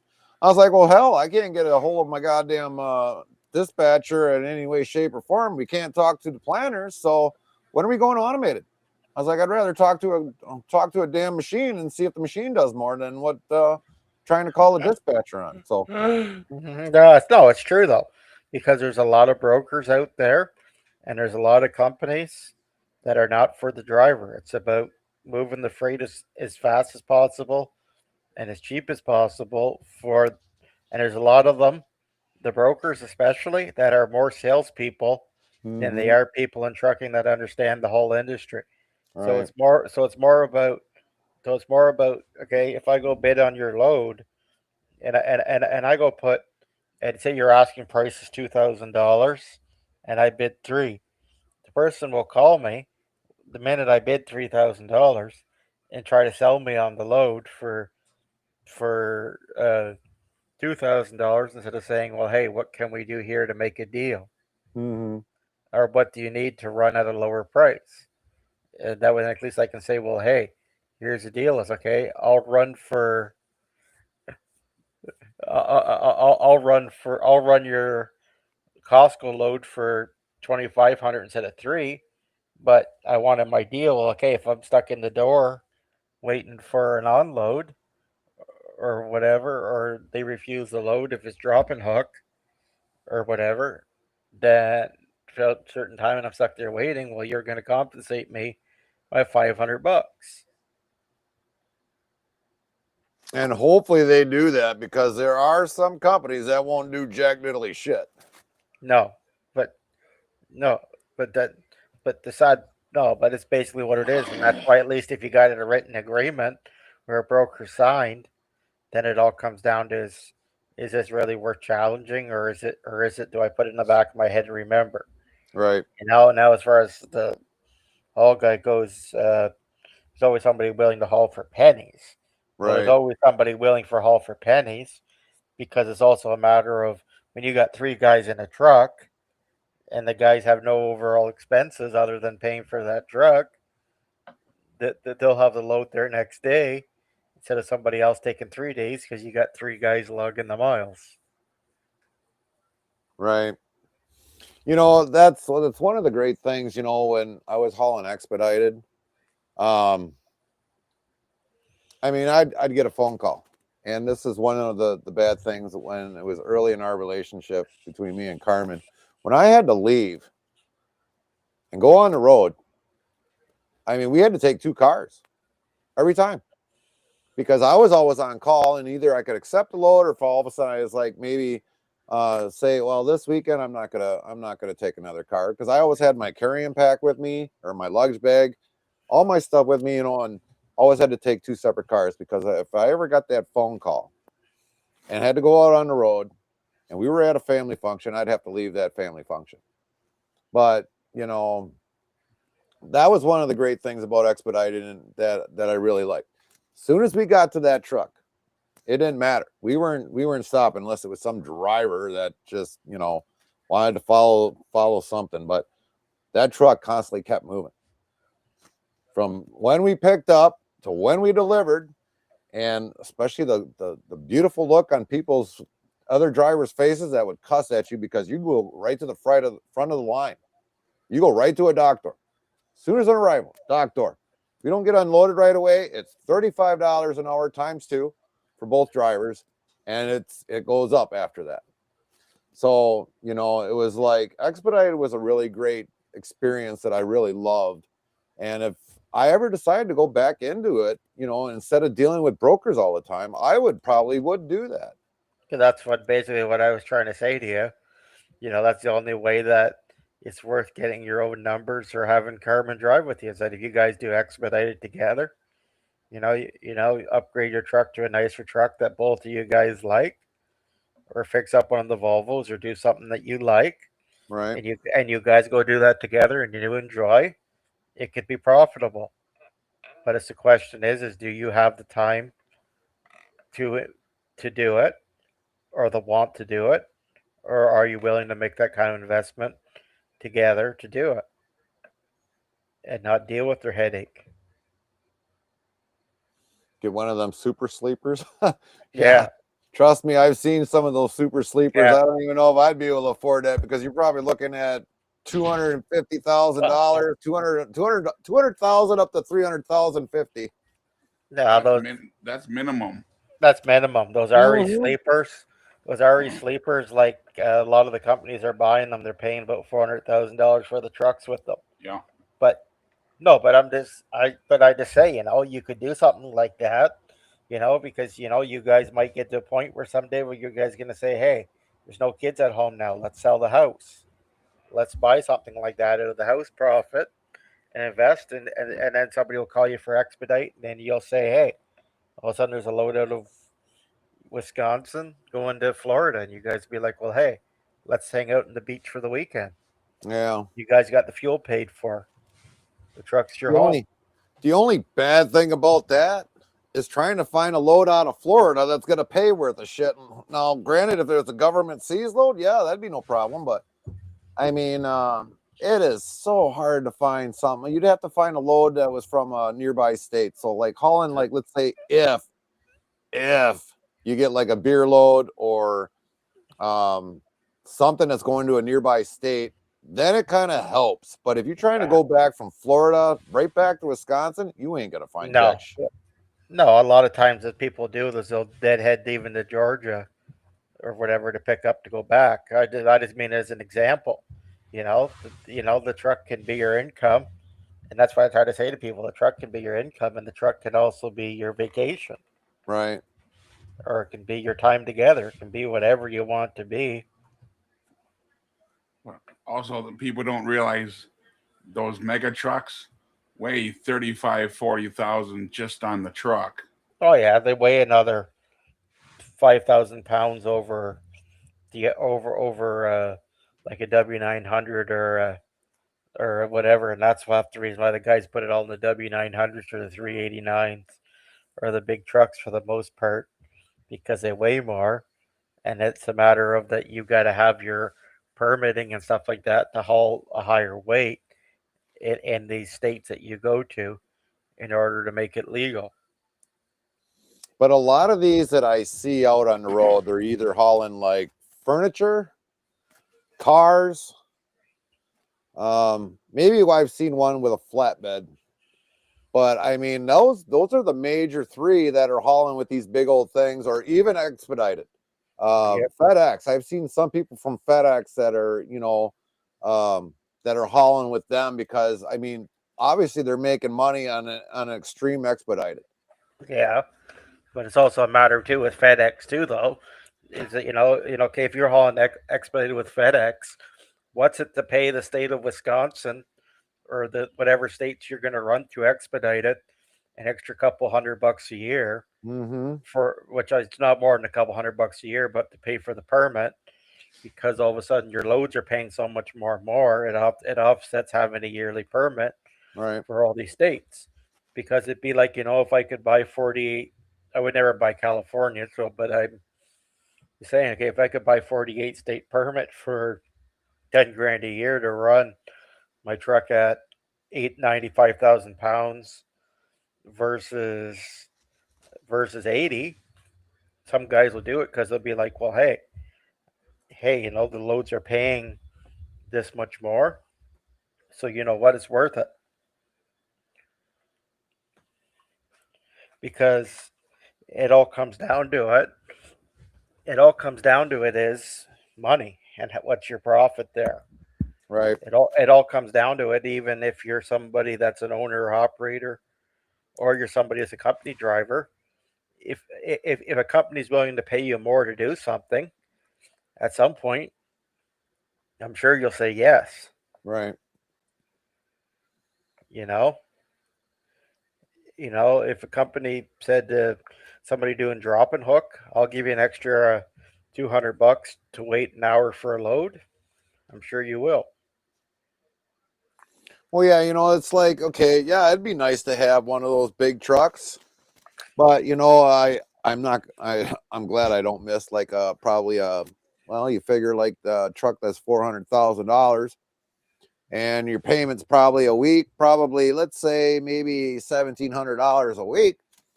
I'm not gonna miss that. I mean, yeah, Yeah, it's I'm not just saying to do it. I'm just saying these guys do it because if what you're hauling for freight offsets the added money, right, it's right, worth it.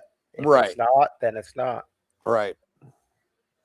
But would I miss that? No. I mean, we're almost done with our truck payment. So I mean, it's what did Carmen say? I think we were down to now like I think 12,000 down left on our truck. So I mean, it's like um well, I'm not gonna jinx it. I'm not gonna knock on wood. So Yeah. we're just gonna leave it like that because usually I know what happens after that shit. Well, even at that shit, it's basically the same thing where you're stuck. And I basically said, you know, it's basically the same thing. It comes down to it is, you just gotta play every day with what it is. And maybe your truck's paid off and you got equity and you can trade it for something you want, All right. or you invest in it and you build what you want out of it. That would be something if I could trade mine off, find a 2020, same amount of miles, has a 13 speed, 530 horse, had no other all that other miscellaneous crap on it, I would be in heaven. That's all I'm saying. Like, the Cummins has the 565 X15. So it'd be like, that they make it with the 13 speed, 325 rear end, and be like, okay, well, hey, if a company were to say to you, well, hey, I'll give you your truck's paid off, it's worth 60, and you'd be like, well, hey, if you can get truck spec'd out how you want for say 65, you go, well, hey, I'll pay the difference out of pocket and I'll enjoy Right. it and we'll drive it. Right. Definitely indeed.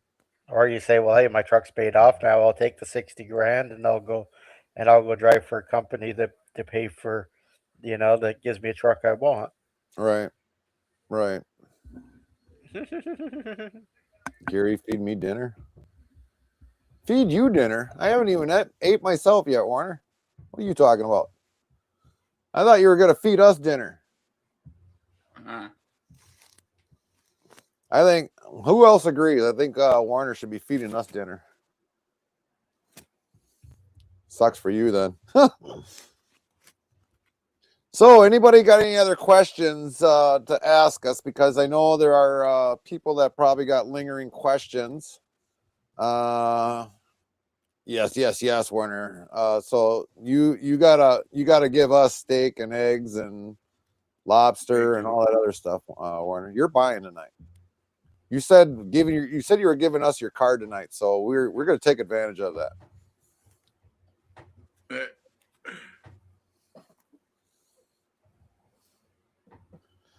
But if anybody's got any questions, definitely for us, you're more than welcome to ask them now. Because I know Carmen came down like about an hour ago and said supper was ready. I think it's an ad break. Hey, you remember the time you forgot to put the pin on the trailer and you drove away? Pin on what trailer? What you guys think about e-trucks? E-trucks. What do you guys think about electronic truck or electric trucks? Nope. No. Nope. I don't know. I think they got their place. No, I, I'm I, good on that. I'm not interested in owning one, but I think they've got their place because I look at it like there's a lot of places where, like underground mining and that kind of stuff, where emissions are, toxic to people. But I look at for that the e-trucks are more better for their own specialized market than for general freight moving. How long does it take to charge one of them things? Well, that's the Well, thing. I And was and I was at a place, how Campbell Soup. frequently would you find somewhere to charge it up in Canada? Well, I- there's all kinds of them. There's all these electric charging places. But the big thing about it is that it takes 4 hours to charge. Mhm. But Damn. I but was at a Campbell Soup facility, and they said it takes 8 hours to fully charge an electric yeah, it yard takes truck. eight, And eight to 4 hours. how much time you get to use it? You get they get it all depends on how much you use it. But I Yep, look at it. I look at it more. The electric trucks are more meant for like a yard or like City truck. vocational or city truck. Like it may be one thing, like okay, Toronto uses it for garbage. They use electric trucks or whatever, or like a Campbell's uses it around their yard or somebody. But on the freeway, it's just not a good thing. Uh, well, you got to figure you got gravity against you got, especially if you're going up a hill. I know I'm going to get some retribution for this, but that I would hate to suck. say it, but we don't have a flat surface all the way around. So I mean, it's Yeah, not like you can just go straight across something and not worry about hills and going up a hill. So Right. And look yeah, what yeah, happens. it'll take more. Look what happens to a battery with the cold. yeah. Yep, The stuff like this trucks like Edison build is a totally different thing because it's hybrid electric, and that's the way that the trains are set up. Where basically you never need a battery because you've got an engine making electricity all the time. So right. if you did something like that with like a alternative fuel source, like say a propane or a natural gas, it would be a lot more able to withstand the long haul over the road use. But no, the current infrastructure for it sucks. Now, has anybody in here used a compressed natural gas truck? I've No. used them. I've used them. No, I've What never used one of those. What did you think of it? No, I don't think it's that bad. I just think again, it's more the fact that in our climate, is the trucks were never meant to run on it because people were converting them existing engines, and basically, Cummins is the biggest manufacturer of the CNG, Yeah, and it's basically the Cummins block. Everything's the same, but the cylinder heads, and that's basically why when you look at the next generation of Cummins engines that's coming out to replace the X15, I was at the factory looking at them, and it's basically all the same block, and it's basically a different head makes it a gas truck or a propane truck or a CNG right. or a diesel or whatever. So it's kind of good that people got the choice, but I just feel like again it's a market thing that it's not the best. Yeah, because I mean, I've used one before I became an owner operator. They're not bad. I mean, granted, going up a hill, I mean, they're not so much good. Sorry, Fry. But for the most part, I mean, we get done at the end of the day. You go and top it off, go down because just like anything else, you top off the tank, get it ready for the next guy if he was going to use it. But the one thing about them, it seems like when you filled them up and then you parked them, it would say it was at 90%. You come in the next day, nobody used the truck. Things down to 80, 85%. It's like, where the hell did it leak out? If all of a sudden it's down at 80 or 85%, where the hell did the compressed natural gas go? Is it leaking out of a valve or something or another? But I mean, for the most part, every single time when we came there the next day, always had to sit there and like possibly fill it off before we got going because, if you had a trip when they came out with, yeah, granted, it was like 99 cents a gallon at that time, and it was a lot of people benefited off of it being 99 cents per gallon. But now since it has rised up, I mean, now they're paying for it, but they were a good truck. I can't really complain other than if you had an issue. And believe it or not, I can confirm this, but some of them did actually have spark plugs in them, literally.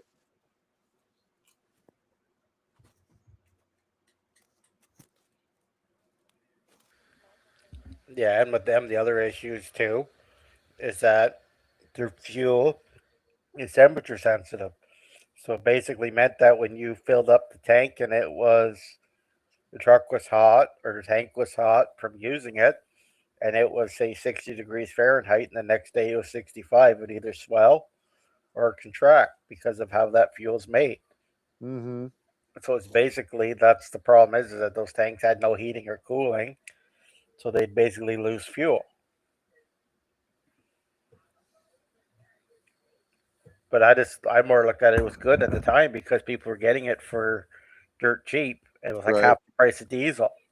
Right. And it's like I tried to say to some people, would you use a different fuel source for a vehicle or a truck if it cost you half the money?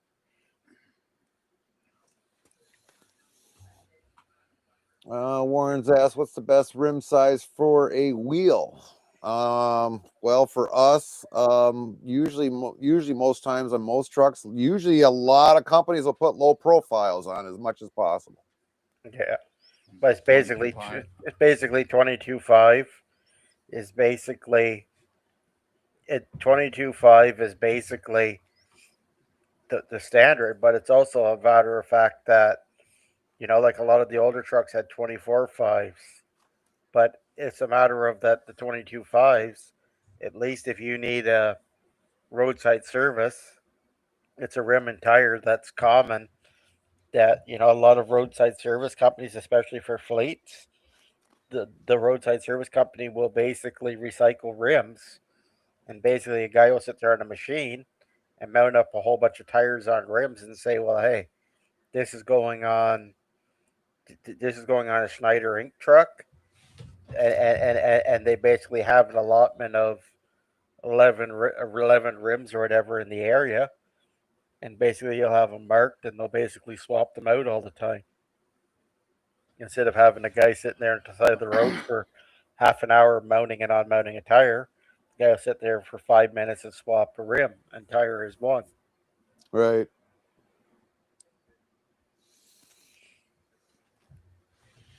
Yeah, because I mean, for the most part, I mean, a good majority of the tires that are on mine, other than steer tires, I mean, I've got the super singles.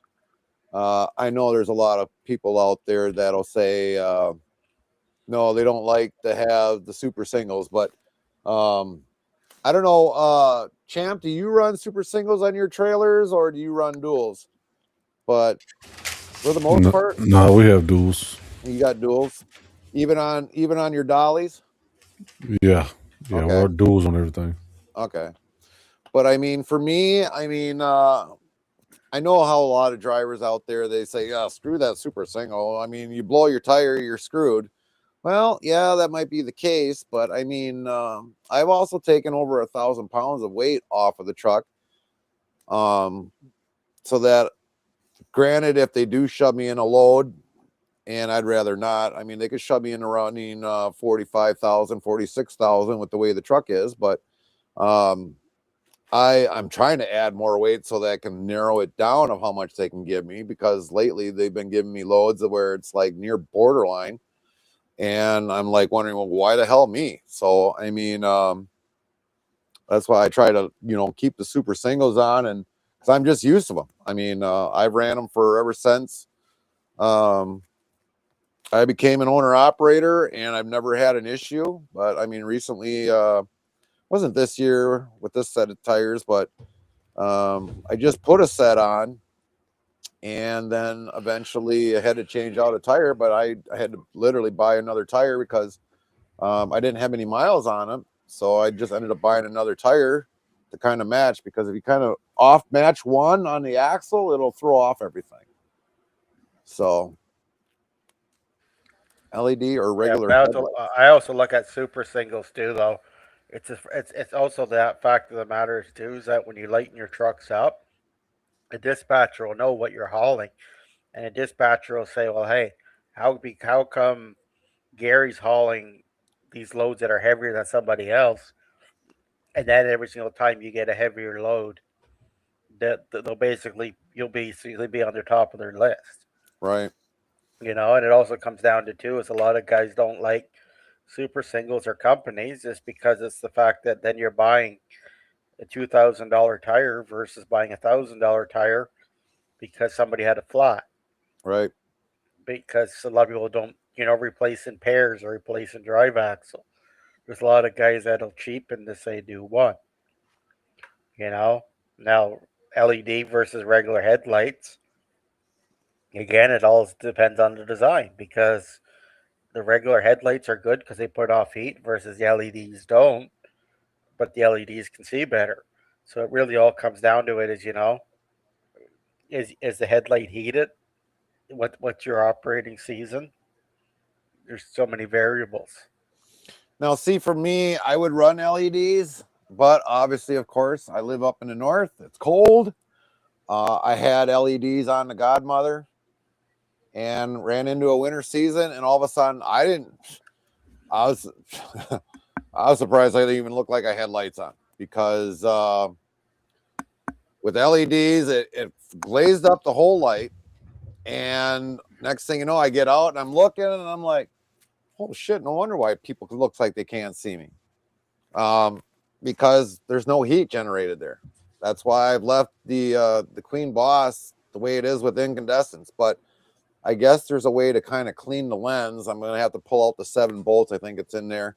Pull out the dome and put some good cleaner on there and clean it up because otherwise when you guys see on the cam, you guys say it looks like a great view, but when I look at it, it's like if you guys seen my view, my actual view, you guys be like, shit, how the hell does he even see?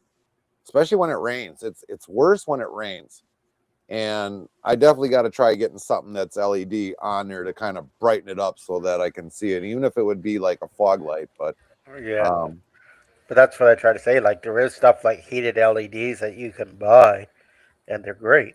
right, Now as far as Brady goes, well, they're blinding and bright.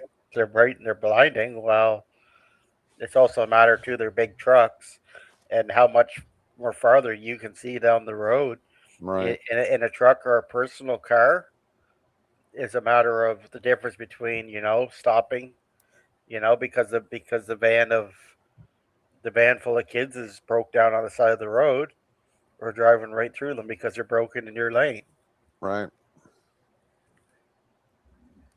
And one of the things that even with like passenger cars, four wheelers on the road, some of them got like blinding lights. So it's not always just the semis; it's also people that are also in four wheelers too.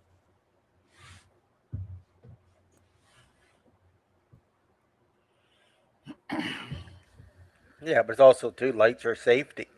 Like Right, like without lights, you can't see at night. It's like nothing worse than you driving down the road at night and you get behind somebody and they didn't turn their headlights on, so there's no lights on.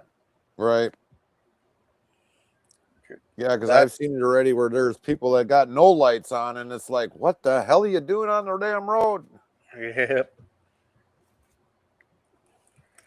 I don't know. That's the thing about it is there's two sides to every single story. Yep, So it's all a personal opinion. right. All right, brother. Well, I hate to rush off here, but I got to get on out there. Yeah, copy that, champ. Well, thank you definitely for joining us in tonight and stuff. Yeah, we should be starting to cut this down because I got to go eat supper Yeah. yet myself, and probably Miss Jilly and Big Yeah. Scoop and Lone Star's got to eat. So I think we're gonna start shutting this down. But thanks, champ, for Yeah. joining us. We appreciate it, brother. You stay Oh safe yeah, out there. appreciate the invite. We'll You see Thanks y'all. betcha. for having us. Yeah. Yep. Yeah. Thanks for having us.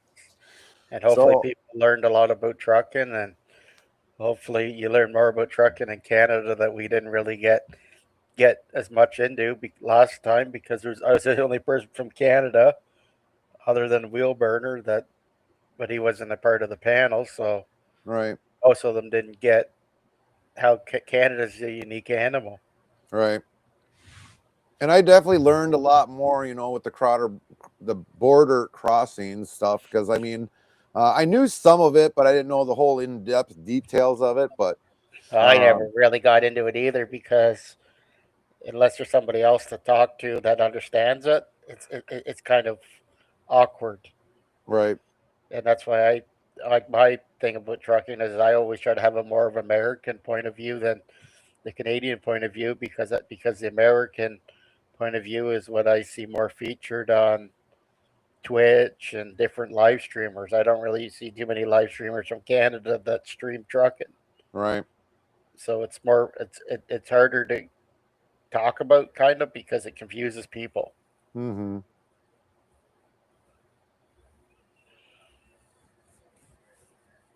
But yeah, Lively, indeed. I want to definitely thank, like I said, I want to thank Champ, Lone Star. I know he's just got home from the ice roads, and Miss Jilly and Big Scooby for taking the time for tonight to coming across, sit down with us and go through all this. So hopefully everybody that's in the chat, hopefully you guys got to learn some things.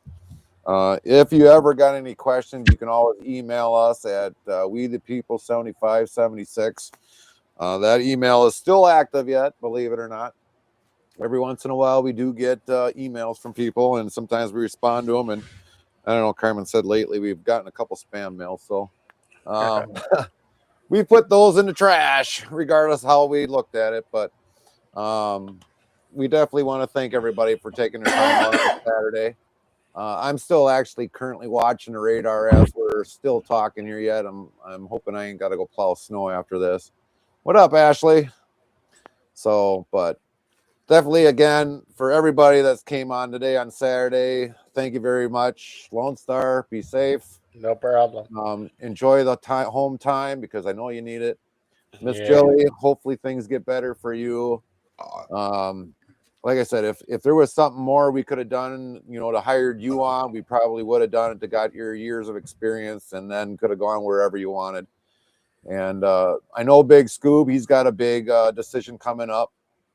So I guess, Big Scoob, whatever you decide to do is what you decide to do. You got our support because we know you got to do what you got to do to survive and everything else and everything else. So yeah, and I'm kind of in the same boat. If somebody was from Canada and I was able to hire them on, I would. But just with the economy and stuff like that, I can't do much for other people at the moment because the economy's all screwed up here. all right. And the thing about it is for me, like I'll never complain about how much is to be made, but with the changes of what's to be made, I try not to subject other people to it because I believe in people making fair wages.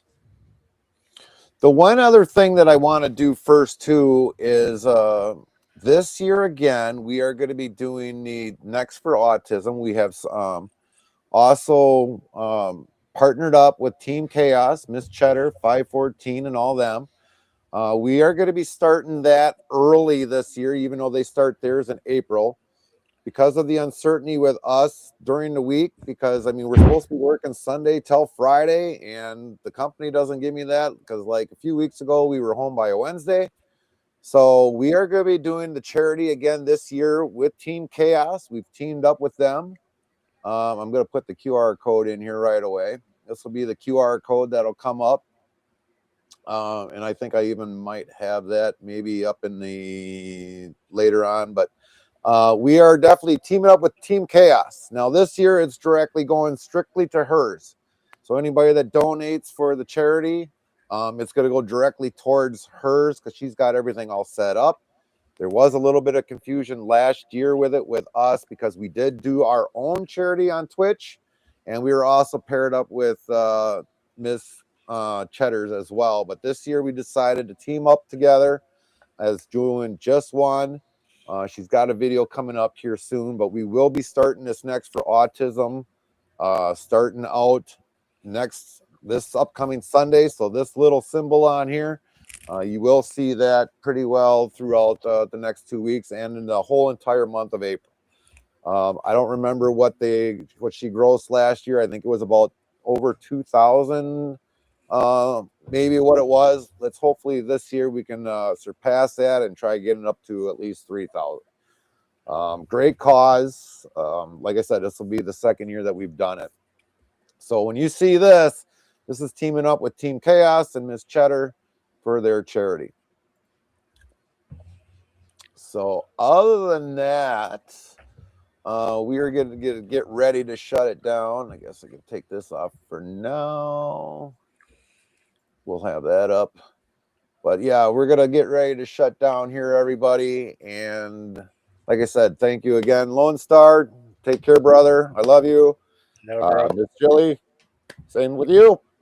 Big Scoop. Have a good one. Have a good Have a one, good everyone. one. Take care.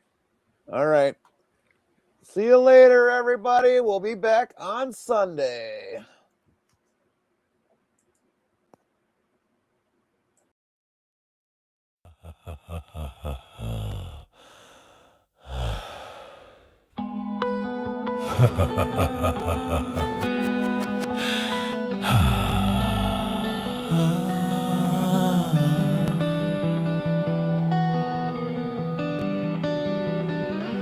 Do you know Fry, Trix and Lyra, and Astra do?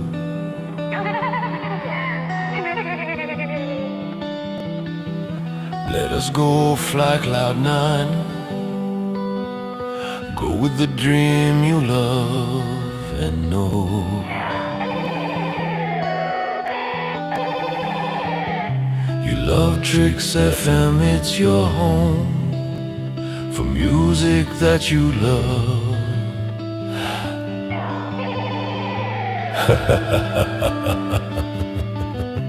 Lyra, Astra, Trix, and Fry, flying in the sky on Cloud9.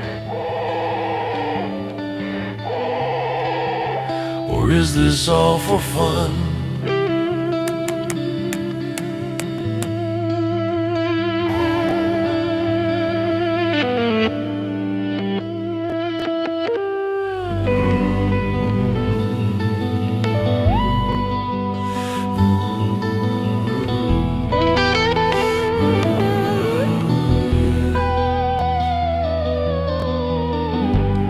Lost at the star at night, you know that Fry will make it right.